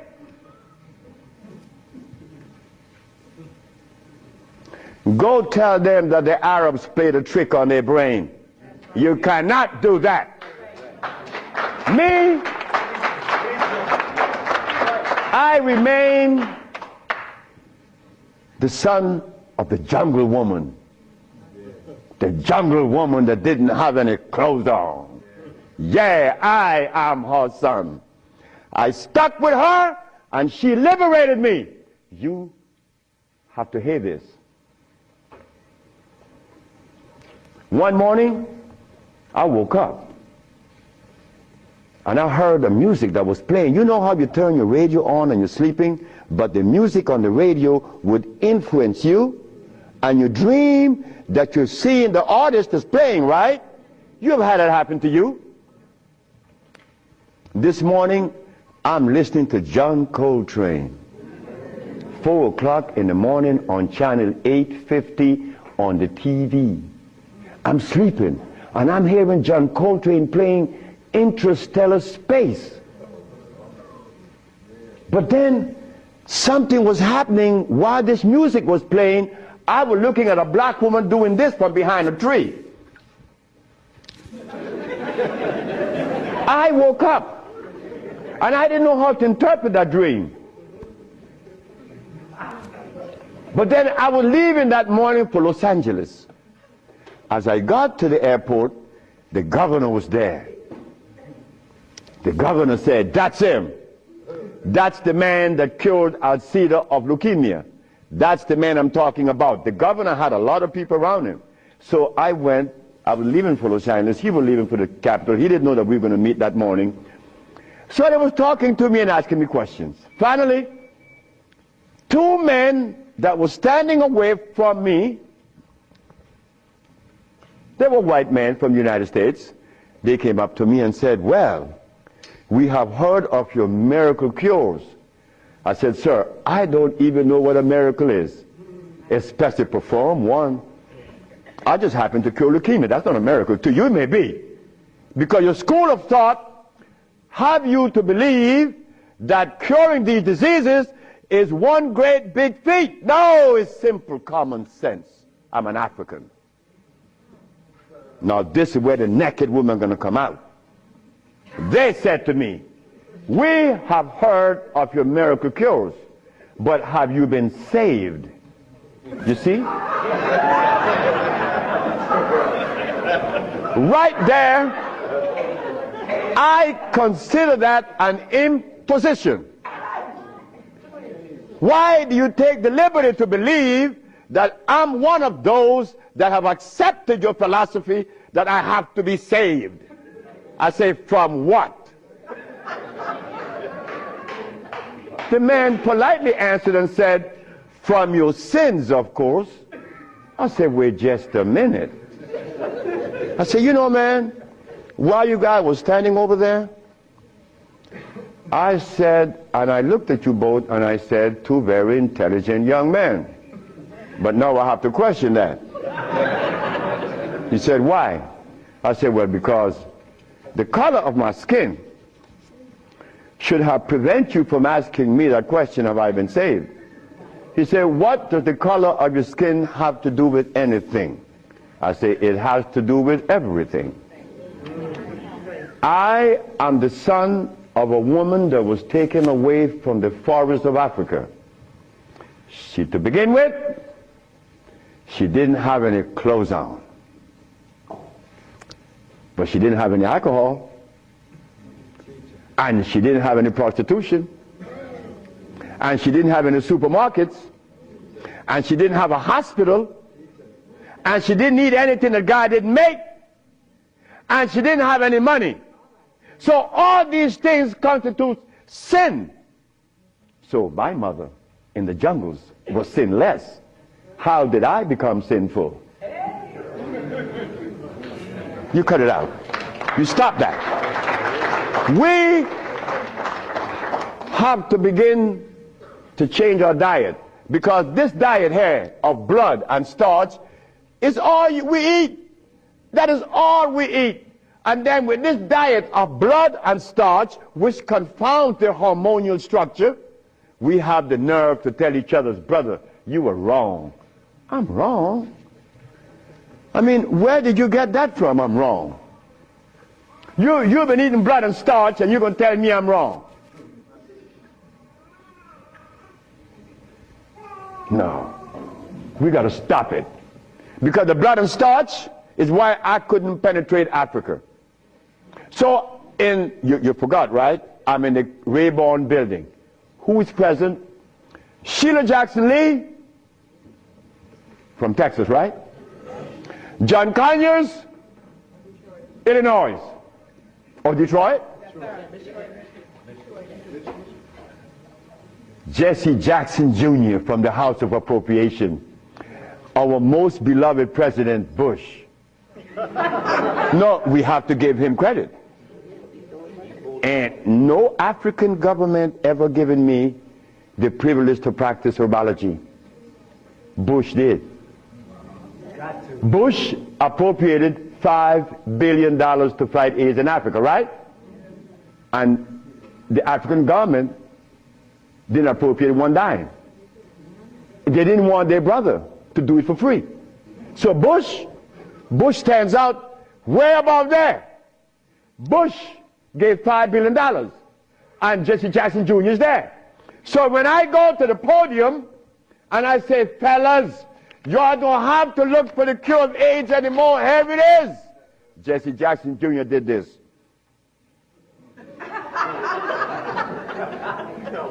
I said, I'm going to talk about this. I have to write about this in my book. Because you, not me, but you and I believe in the leaders. We hope that they could do something, right? Well, they had a chance. So 17 African ambassadors. Only one came to me from Mali. The only man came to me and said, Dr. Sebi, I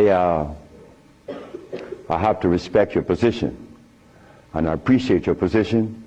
You have proven that you cure AIDS, and I would like for you to go to Mali. But that's not the country I was talking about previously. He just presented himself that day. But Jesse Jackson Jr. didn't tell you that I cure AIDS, right? He didn't tell his daddy either, isn't it? And Miss Sheila Jackson Lee didn't talk about it, right? I'm sure that John Conyers. So who gives a damn? You see? But that's good. That's good. We don't need leaders, isn't it? So we're going to do it. Because we're doing it now. Because those black women I'm talking about, there's one sitting there. They are going to tell the world we cure AIDS. But last night, Clinton and Sanjay Gupta is on CNN, talked about the end of AIDS. How about the end of sickle cell? How about the end of lupus? How about the end of herpes? How about the end of blindness? They didn't find those, but they find the end of AIDS. How is that possible? Are we going to buy that too? Are we going to let them continue to say that there is no cure for AIDS when your brother is curing it? So we are guilty. We are the one that's guilty, not the leaders, because they're sick. All the leaders are sick. You can look at them and tell they're sick. So we have to forget about the leaders, right? So which animal in the forest follows a male? None, right? They all follow females. So how did we begin to follow males? I mean, that was the most, look, the one thing I wanted in my life was a woman laying by me as my significant other or my wife, that she didn't have a God or a devil in her brain, that woman is sitting there. Because I could not have a woman laying by me and she worshiping something else. I mean nothing to her. No, you worship you. That's who you worship. That's who we worship in the forest. And we were doing quite well because none of us, her children, could talk about how long did our parents live in the forest of Africa. You don't know. For millions of years since creation. Did we have money? We live a perpetual vacation. Now I gotta wear this stupid suit on. When I didn't have to wear any clothes. But now just to live, I have to have a $15,000 suit on, a $5,000 shoes. I have to have all kind of stuff on me. And then I qualify. I qualify. Do you have a master's degree? Man, I didn't go to school. Oh, put him aside.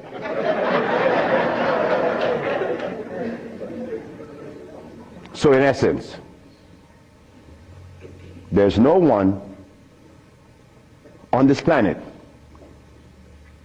that is interested in the cure for any disease. None of the leaders, none of those who are talking, they are not interested. It was simple. It was understanding that is alkalinity that cures, not acidity. And any healer that comes to you with these things, like adding carrots, like moringa, it says here, one of the things that I are careful with, it says here, if you add carrot juice with it, it's going to help you. But just a minute, carrot was made by some dude in Holland. It's very acid. So this moringa knows that you have both eyes closed, so I could sell you anything. We don't want that anymore. We don't want to tell stories anymore. We don't want to protect the stories anymore. But you see what happened? When you have been healing or call yourself a healer for 20 or 30 years using comfrey and rose hips and recommending tofu, and someone comes on the set and says that you may not be quite right, man, you get off there. You begin to get crazy. You begin to go crazy in that person because you have invested 30 years and people know you, and now you can't turn back and say, I was wrong. Well, I was wrong. And it was one little lady, 94 years of age, named Mrs. Holloman. I was along with the rest of the healers. I was reading these books by Jethro Kloss, Alma Hutchins, Indian Herbology of North America, Myers, Christopher, also this other named Shooks. And they all have calcium in it, so I had to believe that, right? And I went to Mrs. Holloman and said, Mrs. Holloman, you got to drink carrot juice. She said, sit down, boy. I think you're crazy. I think you're out of your mind. I'm 94 years of age. I don't wear glasses. I don't need you to come and tell me to drink carrot juice because I know that carrot is a poison. I was in Rattan, the island of Rattan, and a woman was listening to me talk, and she asked me, what is the best breakfast in the morning? I said, I don't know. She said, a glass of hot water. I know she was right. The sister was right. So in essence, all of the hoopla about AIDS was just noise. We've been curing AIDS since 1984. Why didn't you know about it? The media didn't let you hear it, right? Jesse Jackson Jr. didn't talk about it, right?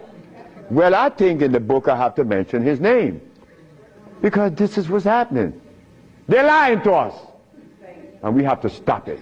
We have the cure for every disease in the world. We, the black race, is responsible. Not the white, not the Chinese, not the Arab.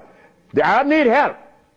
They need help now. All Arabs need help. Because there's no way in the world where you find the highest incidence of eye problem like Arabia.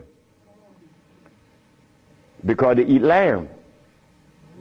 But could you go and tell an Arab to stop eating his lamb? It's like going to tell someone that uses cocaine, stop. Then you're crazy. Like going to Africa and tell a Maasai, hey Maasai, you only live 47 years, man, and you're going to die because you're eating raw blood and starch. He's going to chop your head off. And he should. Then we go to Guinea, and my wife came to me running. She said, the young man in there with his wife, he's 19. And she's complaining he's impotent. At 19, she said, yes. My wife came with it. What happened? We asked the boy, what does he eat? He eats cassava. Cassava?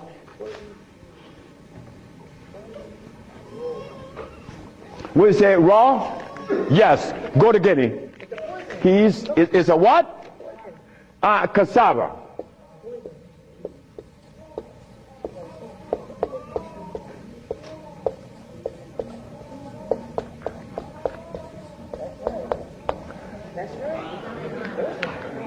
I want you to go to any African country and tell them, no, just ask them, please, why do you eat cassava? Oh, this is African. This is from history. Hey, African, I know you've been bamboozled too, because cassava is not a product of nature, nor of Africa. Cassava is a starch that needs the aid of a man to grow it. Cassava cannot grow by itself, and it has cyanide. But the cyanide has already affected the brain. He cannot think for himself. It's like talking to a Haitian or a Brazilian. In fact, the only country that I have ever visited that have people dark like me, but nobody in Brazil is black. Brazil.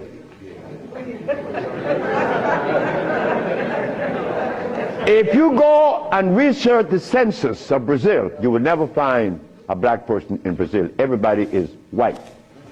That is how much they have offended us, that we hate the very image that God made. Something is wrong. Something got to be wrong. Me,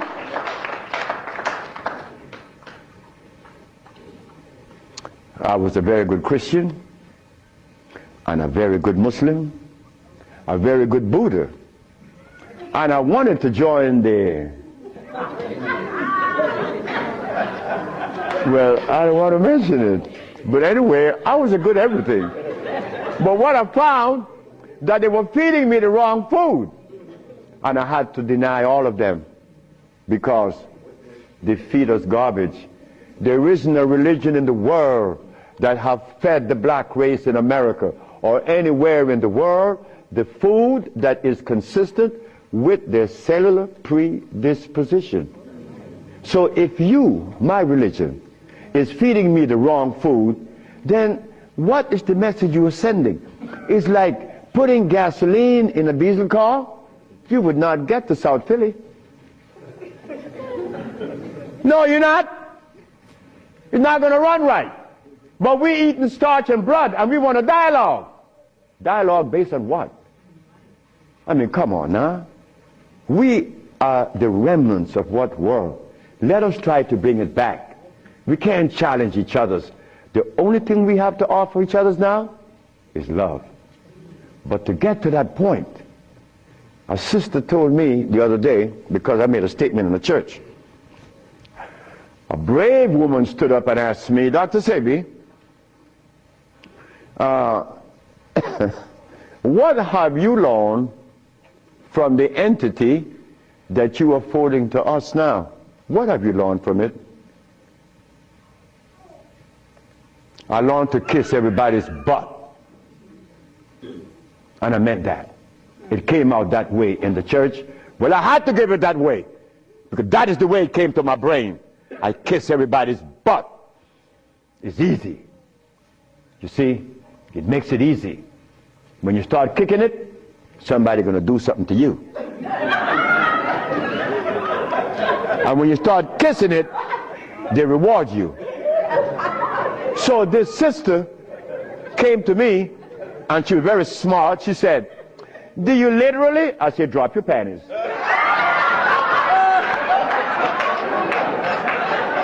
Well, I came out of a woman's vagina. I could kiss her rear end. That's easy, isn't it? Is it easy?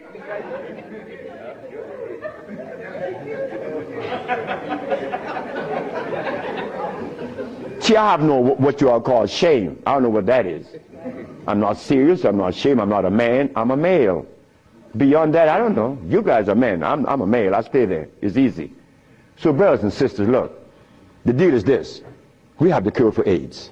Now you're going to get a chance to ask questions. So, ladies and gentlemen, I want you to ask whatever question comes to your brain. Feel free to ask. I mean, please, don't you hesitate. Don't you feel that you have to restrict yourself. I know Brother Adis is here. He may ask a few. I'm glad to see the brother, you know. Brother Adis is a brother I've been knowing for years. Stand up, brother. When I saw the brother the other day, I was very encouraged because the brother looks good. Yes, sir. I appreciate the brother. The brother looks good. The brother, I remember him and Sultan and Kwasi in New York. I would hope that Kwasi would come. And a bunch of other brothers. It was a bunch of us brothers. We were in love. New York was, look, we were in love. There was a love that we used to share that was so nice, so warm. But none of us, or all of us, understood that we couldn't follow anybody. Because if you start following one, you have to dislike the other group. But I'm a black man. I have to love everybody. I have to love Muslims. I have to love Buddhists. I have to love Christians. So if I have to love everybody, then I'm going to make it easy. I ain't joining nobody. Because I have to love everybody anyway. So it makes it easy. So now we go to the question. The sister and then you, another, yes. Good afternoon. Is it necessary to circumcise the male child? Again, sit down. The sister asked, is it necessary to circumcise the boy, the male child? Well, who started that? European. Who? My last little girl was born. I said, you're not, I told her mother, if this child is born and I'm not here, you will not cut the navel string. Okay? You understand? Listen to me now, Fanny. You will not cut this baby navel string. Okay. And I'm going to tell you how to do it. When the baby's born, you put the baby on your chest and let the baby suck your breast. The placenta is going to come right out. You put the placenta in a bowl and put some flowers on it. Keep the navel string attached to the baby until the placenta. 4 days later, it falls off the baby. You throw away everything. No cutting, no stress. No, it isn't necessary to circumcise, because I was never circumcised. It was you. Next. I was intrigued by you before and was very successful with it. But I'm a backslider and I want to know, what is the cure for AIDS so I can get back on track? She said that I treated her before and that she was cured, but something happened. I don't know. She wanted to get back on track. And the next question about how do I cure AIDS? Well, I have a daughter now that's 21, and she's the key to beautiful things. She's the daughter of this woman. Her mother hated me, and with all rights. The woman was right. Oh God, she was right. I had 2 wives in the same house, and this woman is in love with me. Oh God, this nigga's crazy. He's a Solomon. Nigga, look, you are a jive, MF. Her mother cursed me out. She cursed me out, and I'm standing looking at Miss Margaret, and I could see the hurt in her eyes. Because this woman is in love with this man that already have 2 wives in the same house. Boy, what do I do? And I find myself in this triangle here and don't know how I got in it. But years went by. No, she got a baby, she got pregnant, they kicked her out of the house. But that's okay. She had the baby, little girl, Zave. Zave grew up. Zave was 19. She cured her mother, her grandmother, of diabetes. The little girl that this woman didn't want to come into the world grew up to cure her of diabetes. Last month I got a notice from the mother that Zave just killed a woman in New York of AIDS. How do we cure AIDS? It's simple. We put the compounds together to address the mucous membrane, to cleanse the mucous membrane, to cleanse the bowels. Simultaneously, we went to the forest and found the herbs such as the, over here on the alkali side,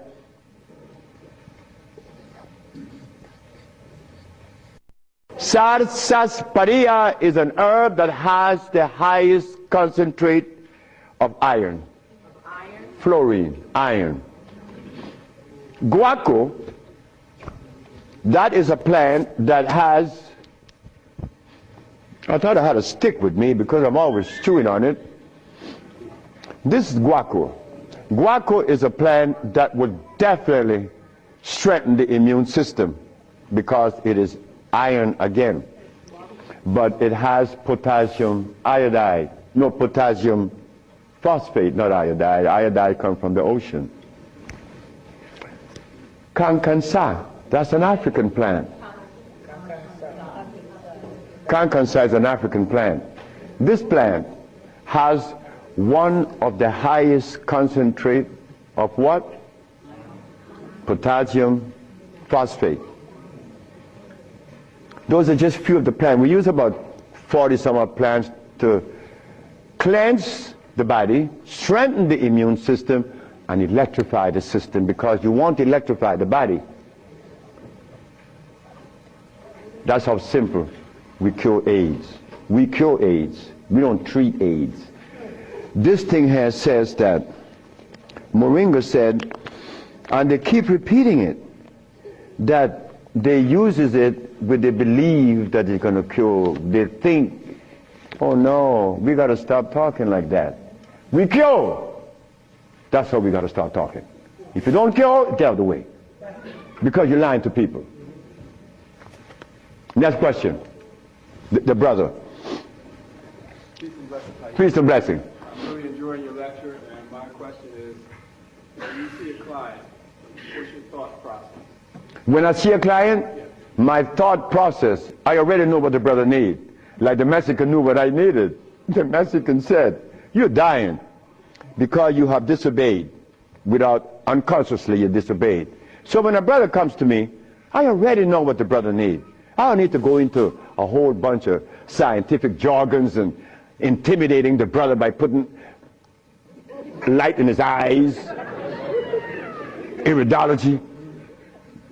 I don't do that. I don't do anything. I just give you what I know you need. People come to me for compounds from Japan. She killed a woman in Japan named Kaoto Kita in Kobe. She never seen a woman. She was in hospice already. With cancer of what? The lungs. There you go. Cancer of the lungs in hospice. She never seen the woman. In a month time, she's vacationing in Hawaii. Okay, there you got it. Yes. Her than you. Yes, the sister.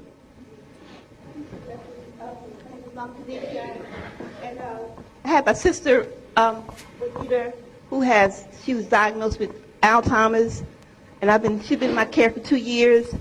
I do have her on a fresh food diet, all organic foods, all raw foods, and I'm seeing a big improvement. But I feel as though she needs some other things. And what else can I do to help her? Alzheimer's. She has Alzheimer's, yes, sir. Okay, Alzheimer's. That's a brain problem, right? Remember what I said? There's only one disease? Okay. When you have mucus in the nasal passage, it is sinusitis. When you have mucus in the bronchial tubes, it's bronchitis. When you have mucus in the lungs, it's pneumonia. But now you have mucus where? For you to have Alzheimer's, where is the mucus? So we have to remove the mucus from out of the system, especially the brain, but then we have to feed the brain. That's where biochemistry comes into play. The brain. Like if the sister was suffering with rickets, that's bones, right? So we have to address calcium. If she had leukemia, it would be blood, that's iron. But now she has Alzheimer's. She has mucus in the brain, which prevents the brain from receiving what? Oxygen. Now, what is the brain composed of? Copper and carbon. That is what produces electricity. Copper and carbon. It's simple. Copper and carbon produces electricity. You go to an electrical plant, and all you're going to see is a big wheel turning, and it's copper. But against the wheel are these carbon brushes, and the friction of the carbon and the copper produces the resonance they call electricity. Electricity is not fire, it is vibration. But when you short circuit it, it's become fire. So yes, we do have, but she must go to Honduras. What is her age approximately? What? Oh, she's young. She's young. She's very young. She could go to Honduras, and it would be fast. Why Honduras? Like sister went to Honduras with her husband, Linda, Richie, and her husband. She will see the improvement in days. Like the woman went down with a goiter. Like the brother went down there with his stiff leg, and in 3 days he was running up the hill. And he could not believe it. Like, this is where a name comes to mind. And I want you all to remember this, because this is a woman that we all love and we all respect. A brother was taken to Honduras, to the village. You see, the thermal waters in the village has a pH of 8.9. One of the highest attainable pH in waters is found in Honduras and in Africa. Thermal waters, that is. The little boy named Shelby, he has AIDS. He has Kaposi sarcoma. All the black spots on his body. The boy went to the thermal bath 1 day, 2 days, 3 days, 4 days. The boy came out of the bathroom screaming. The black spots were gone. His mother and my wife Ma'a were very close friends. Ma'a told Malakia, take Shelby to Honduras. On the 4th day, he's doing good. How long is Shelby going to stay there? 1 month. I said, 1 month, he's killed. On the 4th day, the soul disappeared, right? On the 10th day, he tell his mama, I want my passport. She said, for what? I want to go back to Los Angeles. Dr. Sebi says that you have to stay here a month. He said, bitch, did you hear me? That is what we, mothers and fathers, get from our children today because of those hamburgers. It wasn't Shelby's fault. It wasn't that child's fault. That child went back to Los Angeles and began to use crack and died about 2 months later. But Malakia is telling the sister that you all know very well about the incident. Present was Oprah Winfrey, and she said, she was telling the story to her aunt, which is Maya Angelou. Well, I'm nobody. I'm nobody anywhere in the world. I just happen to cure AIDS, but that means absolutely nothing. My son told me I messed up. I should have been a boxer in cracking people's jaws. I get millions of dollars. But the crack jaw come to you and they pay you pennies.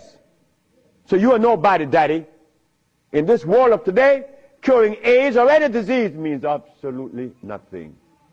I am not a famous person. I'm insignificant. So Miss Oprah Winfrey said, well, if he's that good, how come I haven't heard of him? Well,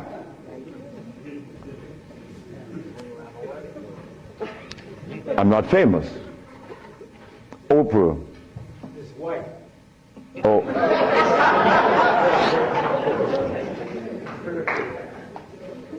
My book would be out in July. I know she's not going to advertise it, although she suffered embarrassment with 1 million broken pieces. But that's okay. We have to remember the blood and starch. So when you go home, you remember the blood and starch, because that prevents you from liking you, from loving yourself. Because I was there. I was there. Did I want to blow my brains out once? Yes, I did. Well, why was that? I was stressed. I was eating blood and starch. But when the Mexican came and said I was wrong, I listened.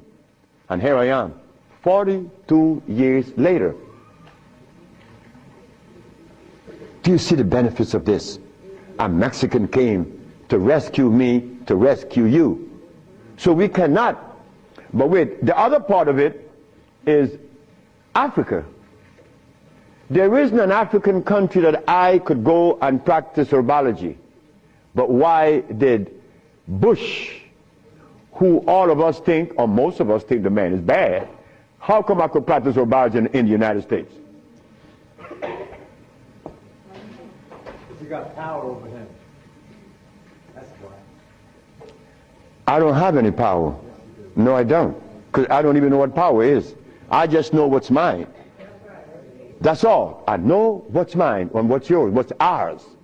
So what's ours, when the Supreme Court said, the FDA said, you are not supposed to sell these products.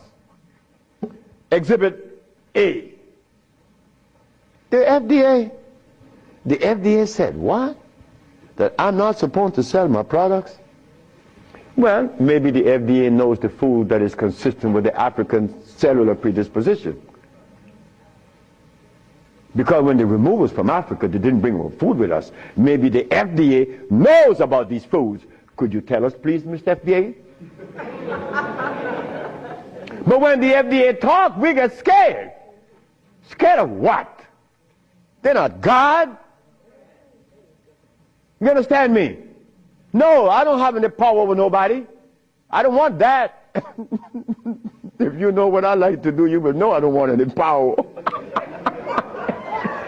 the brother in the back. Hepatitis C. Yes, sir. Mr. Charles Fisher. Who is Charles Fisher? He was the manager for LL Cool J. That was my second case of hepatitis C. Yes. What is hepatitis C? The liver has been stressed. Right. Beyond. Hepatitis C is nothing. Maria Elena from San Pedro had cancer of the liver. Her mother and her aunt bought the black dress to bury her. The doctor sent her home to die. Maria Elena's sister saw a newspaper with me in it. She said, hey, there's a nigger down there in Jutiapa that got a big mouth that says he could do a bunch of stuff. And she came. 2 years have gone by. Maria Elena is healthier than her sister. Yes. What is hepatitis C? It's when the liver has got so toxic and loaded with what? With poison. Blood and starch. So we clean it, clean the body. Because you have to clean the intestines. You have to clean the liver. You have to clean the blood. Because all of these has been affected. Yes, brother, we have cured many of hepatitis C. So what herbs would you use, doctor? It's not an herb. It's a therapy. Therapy? It's a therapy we have. Okay. I was sort of encouraged to, what's that, interferon. Interferon? Yeah, I was encouraged to be... Brother, interferon is something that's been on the set for 25 years, and I have been curing AIDS and sickle cell and lupus, herpes, blindness, and paralysis. Interferon doesn't do that.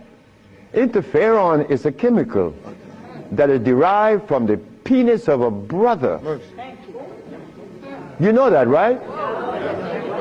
You know it. Yeah. That's not even right. Come on. The Bible said the herbs are for the healing of the nation. The Bible doesn't say anything about chemicals. Right? Okay. So now we could tell the world, yes, we object. Oh, one more thing. One more thing that's very important. Many of you have insurance companies, right? Insurances. And on that sheet, it says that they do not honor anyone that is not accredited physicians.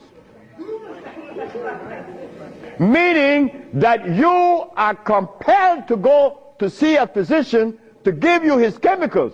But now, they are telling you that they're God. And that you have no other recourse. Well, let me tell you something. Yes, they have to honor us. Because we have the only compound in the world that is consistent with our cellular predisposition. Nobody else. Can you give us some foods that are alkaline? Food that are alkaline. We could begin with mushrooms. We could begin with mushrooms, quinoa, quinoa, quinoa, quinoa amaranth,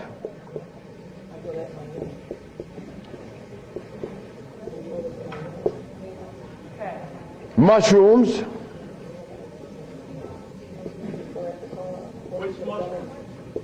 portobello, crimini, also oyster mushrooms. Many people have the opinion that oyster mushrooms or mushrooms are fungus. What is a fungus? A fungus is something that grows on you and eats things up. Mushrooms are the product of mycelia. This is a network that nourishes. I have cured many diseases, psychological problems, with the Stropharia cubensis. So let me tell you something. Mushrooms are very good. They're high in potassium. Yes. And then the next, wait.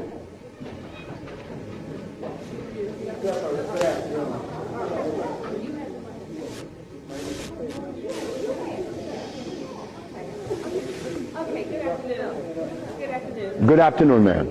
I know the blood and the starches, two of the things you said that we should get rid of. I'm working really hard. I've gotten rid of the blood. I'm having a hard time with the starch. I just needed an idea of some things too. To substitute. Yeah, substitute. Well, and one more question, water. I do the distill, but I hear a lot about, you know, drink spring, drink distill, which I do the distill a lot. Okay. About the starches, you could eat quinoa or amaranth. And also spelt. You could buy the spelt pasta. Spelt. You could buy spelt. I eat a lot of spelt. And you know something? I learned something lately, like I'm learning something every day. Because I don't know everything. I don't want to know everything. And it's impossible for me to know everything. But I learned this. That when you combine spelt flour, quinoa, and amaranth together, just the pure powder, the flour, and you want to bake something, if you just add the almond milk and the sea salt and the other ingredients, such as you could add a little bit of what? Agave is good. That's very good. But now, if you want this flour to rise up and be fluffy, who said sea moss? You did. You cook the sea moss to a jelly. And you take about 2 tablespoons and you put the cooked sea moss in the batter along with the almond milk and the rest of the ingredient, and that stuff becomes fluffy. I said, this is a natural yeast. And someone hit me to that, which was Gary, right? Gary Ricketts worked with me for many years, and he still works with me. And he put that together. He made a waffle. Oh my God! I used to go to to Gary's house in the morning just to eat his waffle. But his waffle was sweet because he used to put the maple syrup in it, in the batter. And then he make the waffle. You didn't have to put any maple syrup on it after that. It was delicious. And in the morning, okay, just let me go quick through all. Peace, Dr. Sebi. I wanted to know if you accepted practicums, internships. What's that? Internships, like practicums, to come and learn. Well, I came from Honduras, You come from Honduras? No, I want to practice. I want to know if I could have an internship. Oh, if you want to... I know you say black woman is key. So as a student? Yes. Well, that is what we're working on now, because the woman took over the whole thing, my daughters and the woman that associated with them. And they would like many more sisters to join in, because I'm out of here. I want to go sit down by the river and smoke my dope. Well, can I get your information? What's that? Can I get your information? So wait, the sisters, give her your number, because she's the one that's in charge of that, and I'm quite sure that she's going to consider you. Okay. Wait, the brother is deciding. Hi. Thank you for coming. Yes. My name is Justine, and what I want to know is, how do you get rid of fear? How to get rid of fear? Yes, fear. Ha ha! There ain't a nigger in the world as scared as me. And you want me to tell you how to get rid of fear. Well, you know something about fear? Fear.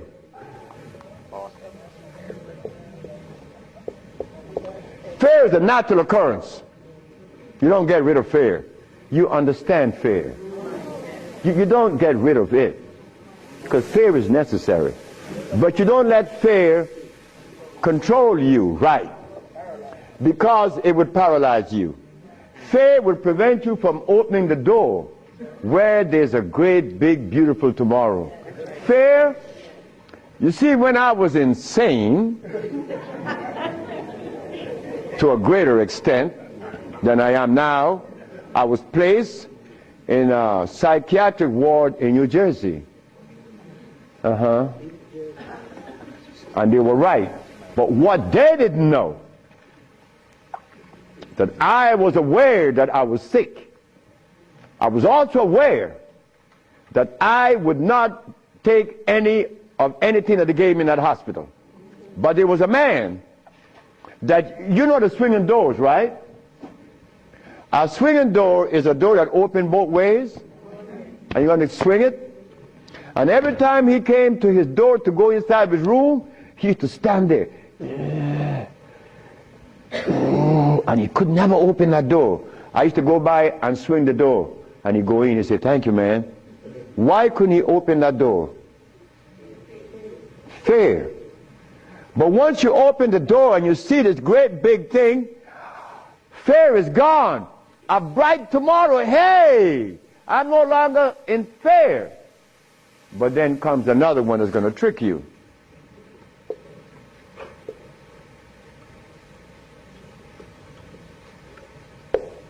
What that surety? Is E? All right. Surety. Surety make you do this. Yeah, I'm bad now, but there could be a quicksand there, and you're gone. So you learn that when you conquer fear, then you walk, but you test carefully. And if you conquer surety, then you go into the other one. And this time I'm going to really trick you. Power. Power gives you a freedom to execute, but not to violate. Because if you violate, even though you're in power, they will kill you. They did that to Nicolae Ceausescu, right? In Czechoslovakia. Because Nicolae Ceausescu wanted everyone to stop eating meat. Because he knew. But you don't change people overnight. They kill the man. because he imposed some other laws on them that were cruel. He used to kill them too. So power has to be understood, not to be misused. Then if you survive power, then you get the last one that's going to get you.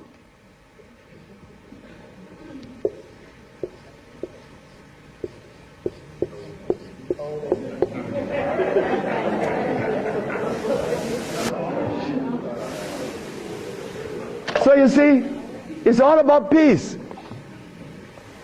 I'm happy that I'm 73 years of age and that I'm happy, but I have to thank the Mexican. But when I go around my brother's 73, are you all right? I say, Marcel, that's the only one alive now. My age. I say, you asking me if I'm all right? No, man, I'm not all right. He's coughing. He got these back pains and stuff. And I say, you could do better than that, because you're only 72. I'm a year older than him. But he can't see beyond where he's at. And I shouldn't expect for him to make such a leap, because I didn't do it that way either. Because even after the Mexican had stopped me from eating the stuff, I went back cheating with some chicken. And one day I went by Brother Bill Stenner's, the Golden Bird. You all know the Golden Bird in LA, right? You remember that? And I bought some Golden Bird chicken. I ran home, and I look out the window, nobody's coming. and take it outside and spray the house, because they had these 4 black women. They were nosy. These black women were nosy. They always come up, what you have, you open the refrigerator, looking all around. They must have seen something in me. But these 4 black women were the ones that stopped me from lying. Stop eating that chicken, the last thing.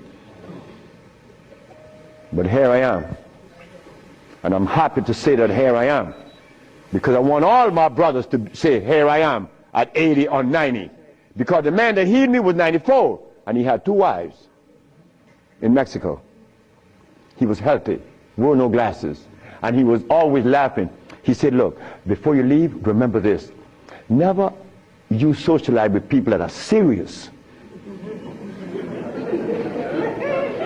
Serious people are sick. Because there's no reason to be serious. Because I cure AIDS and diabetes, I've proven that. And I'm not serious. I'm your brother. I want to pray with you. I pray my wife all the time. I don't have no time to this other stuff. If this other stuff comes in, then something is wrong. Next question. Hi, Dr. Sebi. My question is, as a woman, how do you cure high blood pressure and rapid hair loss? High blood pressure and what? Rapid hair loss. Rapid hair loss? Hair. Or hair loss. High blood pressure. High blood pressure is easy. Just stop eating. Where we have the product to remove the pressure immediately. People go down to Honduras, and in less than 3 days, the pressure's down. The man just came from Caymans. That's right, Caymans. Grand Caymans. He came down with high blood pressure, diabetes, and impotent. A young brother, 52. 3 days later, man, my pressure is down. Dr. Sebi, my pressure is down. I say, yes, I know that. What's the problem there? Why are you so amazed? 5 days later, my sugar is gone. I don't have no more sugar. And then, on the 10th day, he come with his girlfriend telling me. I like to see that. Because I was impotent. And these old folks in Honduras was telling me to drink eggs and wine and meat, cheese, butter. And the Mexicans say, you're crazy. Stop eating, and you can get all the sex you want. Stop eating, and it happened. So brothers, if you're in trouble, stop eating. And there's a product outside, they call it Viento. Brother, I don't care how much in deficit you are, you will be out in less than 24 hours. I know. I have to be abreast with that because my wife is 20 years younger than me. I can't allow this woman to get ahead of me. You understand? and she looks good, and she's youthful. So I have to maintain energy. And I want all of you brothers to understand that stuff that we eat, wait. Just draw this for you, that we will see what it is I'm talking about. Because this is important.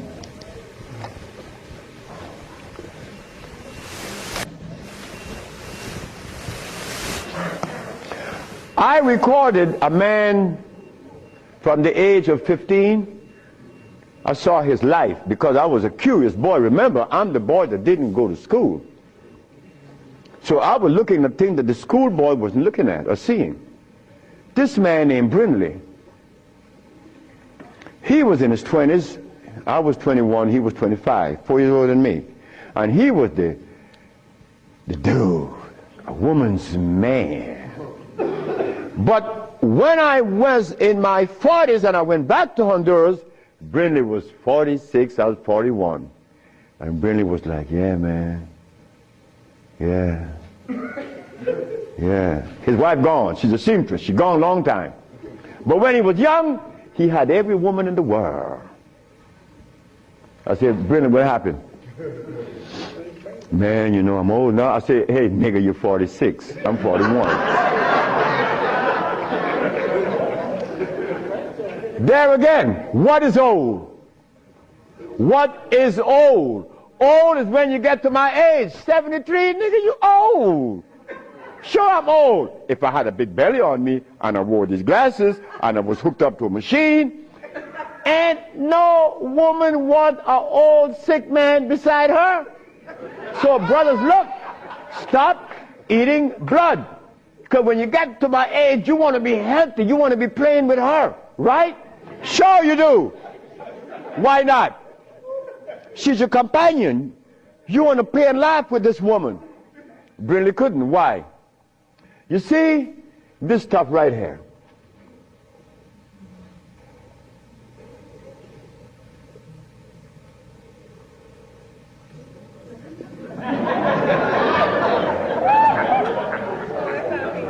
This is what a man plays his manhoodness with. His penis. Yeah, I'm a man. But in here,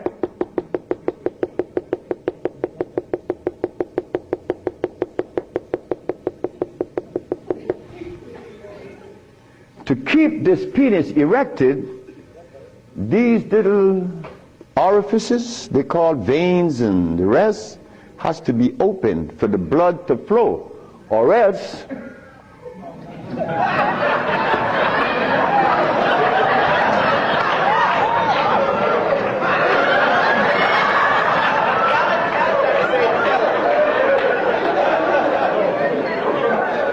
you think I can't talk about it? I was 30 years of age. That was happening to me. And the last person that saw that was a woman named Audrey Williams. She said, what's wrong with you? I said, I don't know. She said, you're sick. You better see a doctor because you're too young. You're 30 years of age. And I did. And it happened. But I had to stop eating. On the first, second, third, fourth, fifth, sixth, seventh day, I was happy. On the 8th, 9th, 10th, 11th, 12th, 13th, 14th, I was going and holding on to the bathroom. Everything was spinning around. Why? Because all of the mucus that was leaving my brain, my eyes was very foggy. I couldn't see. I was already wearing glasses, but now it's worse. But on the 17th, 18th, 19th, on the 17th day I woke up, I was looking at the ceiling, and I remember feeling so calm. A feeling that I had not experienced in many, many, many years. I was calm. On the 27th day, I didn't hear the wheezing in my chest from the asthma. My diabetes, I couldn't find glucose in my sugar. But on the 57th day of fasting, of not eating anything, I had an erection. Why? Why? your veins were clear. Aha! They drain out. It drained out because I was taking these herbs and drinking water. Taking these herbs and juice and drinking water. And the body got a chance to do what? Cleanse itself. You see, it's easy. It's easy to bring back that happiness. Opening of this show, I talked about you having worked with Michael Jackson. Yes. Can you tell us about how that came about and what kind of work you did with him? I was home a Sunday afternoon in Los Angeles on La Cienega. Somebody threw a rock at my window. When I looked outside, it was Randy. Well, I had known Randy over the years, Randy Jackson. Yes. Michael Jackson brother. Mm-hmm. So he came upstairs. What's it? My brother want to see you. I said, who? Michael. Michael? Michael want to see me? I'm the least of the individual that people want to see. I'm at the bottom of the totem pole. Mm-hmm. I went to see him. And he said he was in agreement with me traveling with him. And I told him that I would be able to help him. Yeah. He couldn't sleep. He was in a very bad emotional state. What time frame, what time period was this? Do you remember? 2004. Okay. I was with him from February until September. Of 2004. At the ending of September, I told him, I said, you know, you're singing, you feel good, you're looking good, I'm leaving. He said, don't leave me. I said, why? He said, I want you by my side, but I have a business to build. Yeah. But I love Michael. Michael's beautiful. Yeah. Beautiful brother. What did you do for him? What I did for him was this. I gave Michael an intracellular chelation. An intracellular chelation means that I'm going to clean every cell that makes up every organ that total his biological structure. Because he was full of a whole lot of drugs, you know, the pharmaceutical drugs. Yeah. Couldn't sleep. Yeah. His nerve was shattered. So I began treating him. Yeah. And at the ending of the period, he was doing good, and I left. Yeah. Okay, so let's deal with this, because there might be some folks out there that are looking in here and they're saying, well, how did you learn to do these things, one? And I would say, and I think we have something that we'll end up showing on the screen here, regarding in 1979, I think it was, you were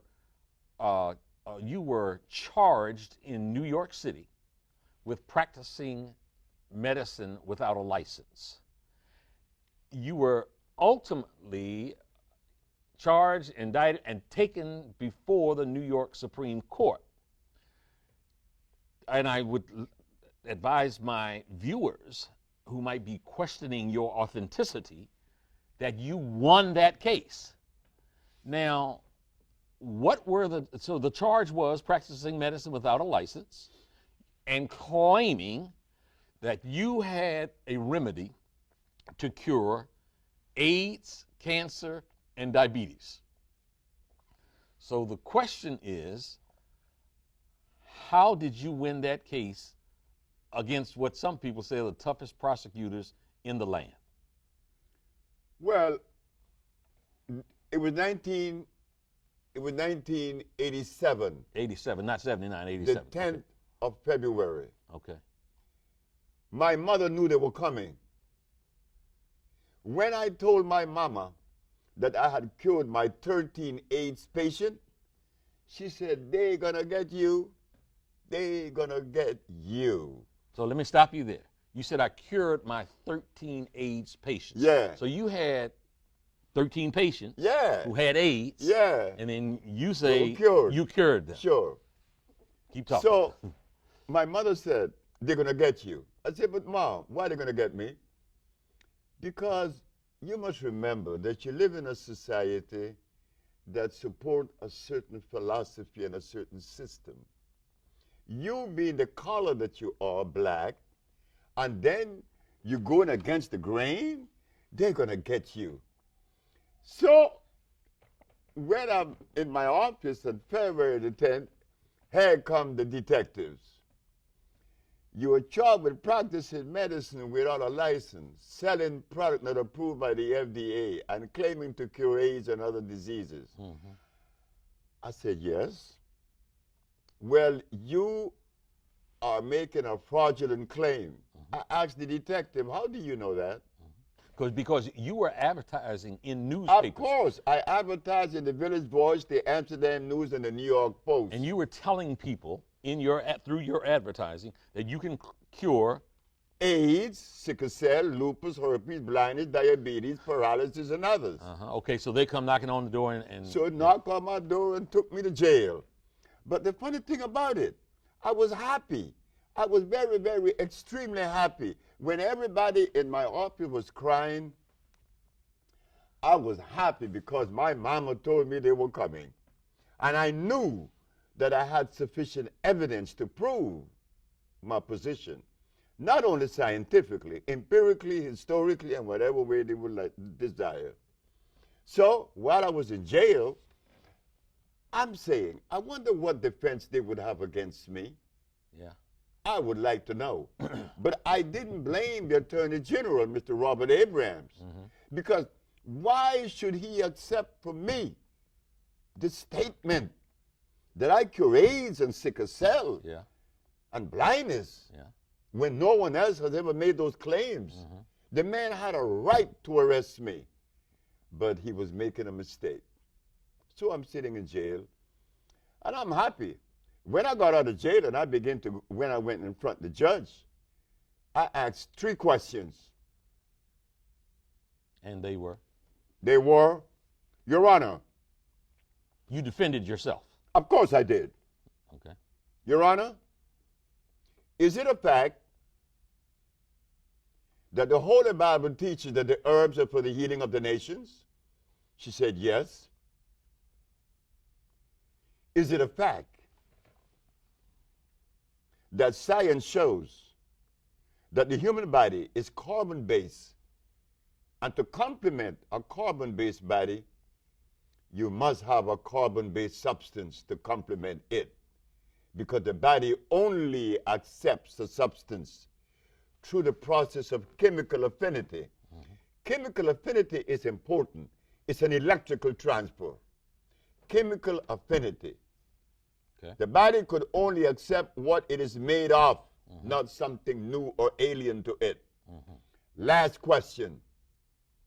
Your Honor, is it a fact that the father of medicine, Mr. Hippocrates, the man that established the principle of medical science today, cured every disease known to man? Did he use herbs or chemicals? She said, herbs. I said, thank you very much. I rest my case. Okay. Go ahead. So I understood that the state were unprepared to defend itself. They were unprepared because in the past there was 2,781 cases that came before the Supreme Court and lost. Yeah. I won. Yeah. Not only did I prove scientifically, but I had the diagnostic sheets, and I do have them today. And those diagnostic sheets didn't come from me. They came from their school, their American medical accredited school. Did I read it correctly where there was some requirement for you to actually bring patients, a patient into court from each of those maladies, and that you brought multiple patients in court who, one, testified themselves, and that you had medical records, one showing that they were victims of the disease, and then showing that it had been cured by one doctor, and then a second doctor verifying what the first doctor had said? Yes. We have to remember this, that whenever you make a statement that goes against the grain, you better be prepared. You better be prepared. The judge said that I had to bring one of every patient that I had cured, and there was one that said others. The others was a man that came from Italy. He was paralyzed. But I was supposed to take 9. I took 77. You took 77 patients in court with you? That's correct. But I knew that my brain was not the same as your brain or any other brain, right? We're unique. Yeah. So when I make a statement, they're going to take my statement and pit it against philosophy. It doesn't fit. I represent an entity that isn't philosophical. And that entity is? Well, it is an African one. I'm an African. And we have to remember that. You see, we think that we could take a philosophy out of Europe or China and inculcate that into the African brain. It does not resonate. It cannot resonate. You cannot be yourself when you've been adulterated. Being that I am an African, I'm going to look at things the African way. And the African way seems to reduce things to the least common denominator. And guess what I found? That there's only one disease, not 2, not 3, 1. When I opened my big black mouth and told the judge that, oh my God. What did you say? I said, Your Honor, there's only one disease. And what is Could that? you substantiate that? Okay. Of course, I'm not going to just deploy a bunch of empty words. I represent a country. I represent a people. I represent a race. And I represent myself. I'm not going to undermine myself. There's only one disease. The judge said, what is it? I said, you already know. She said, try me. It was a woman, Ann Feldman. I said, Your Honor, when someone has sinusitis, what is obstructing the nasal passage? She said, mucus. And when another has bronchitis, what is obstructing the bronchial tubes? She said, mucus.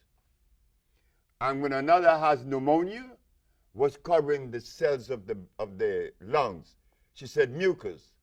Dr. Victor Herbert, who is defending the state of New York, jumped up and said, what about AIDS? You and your one disease theory?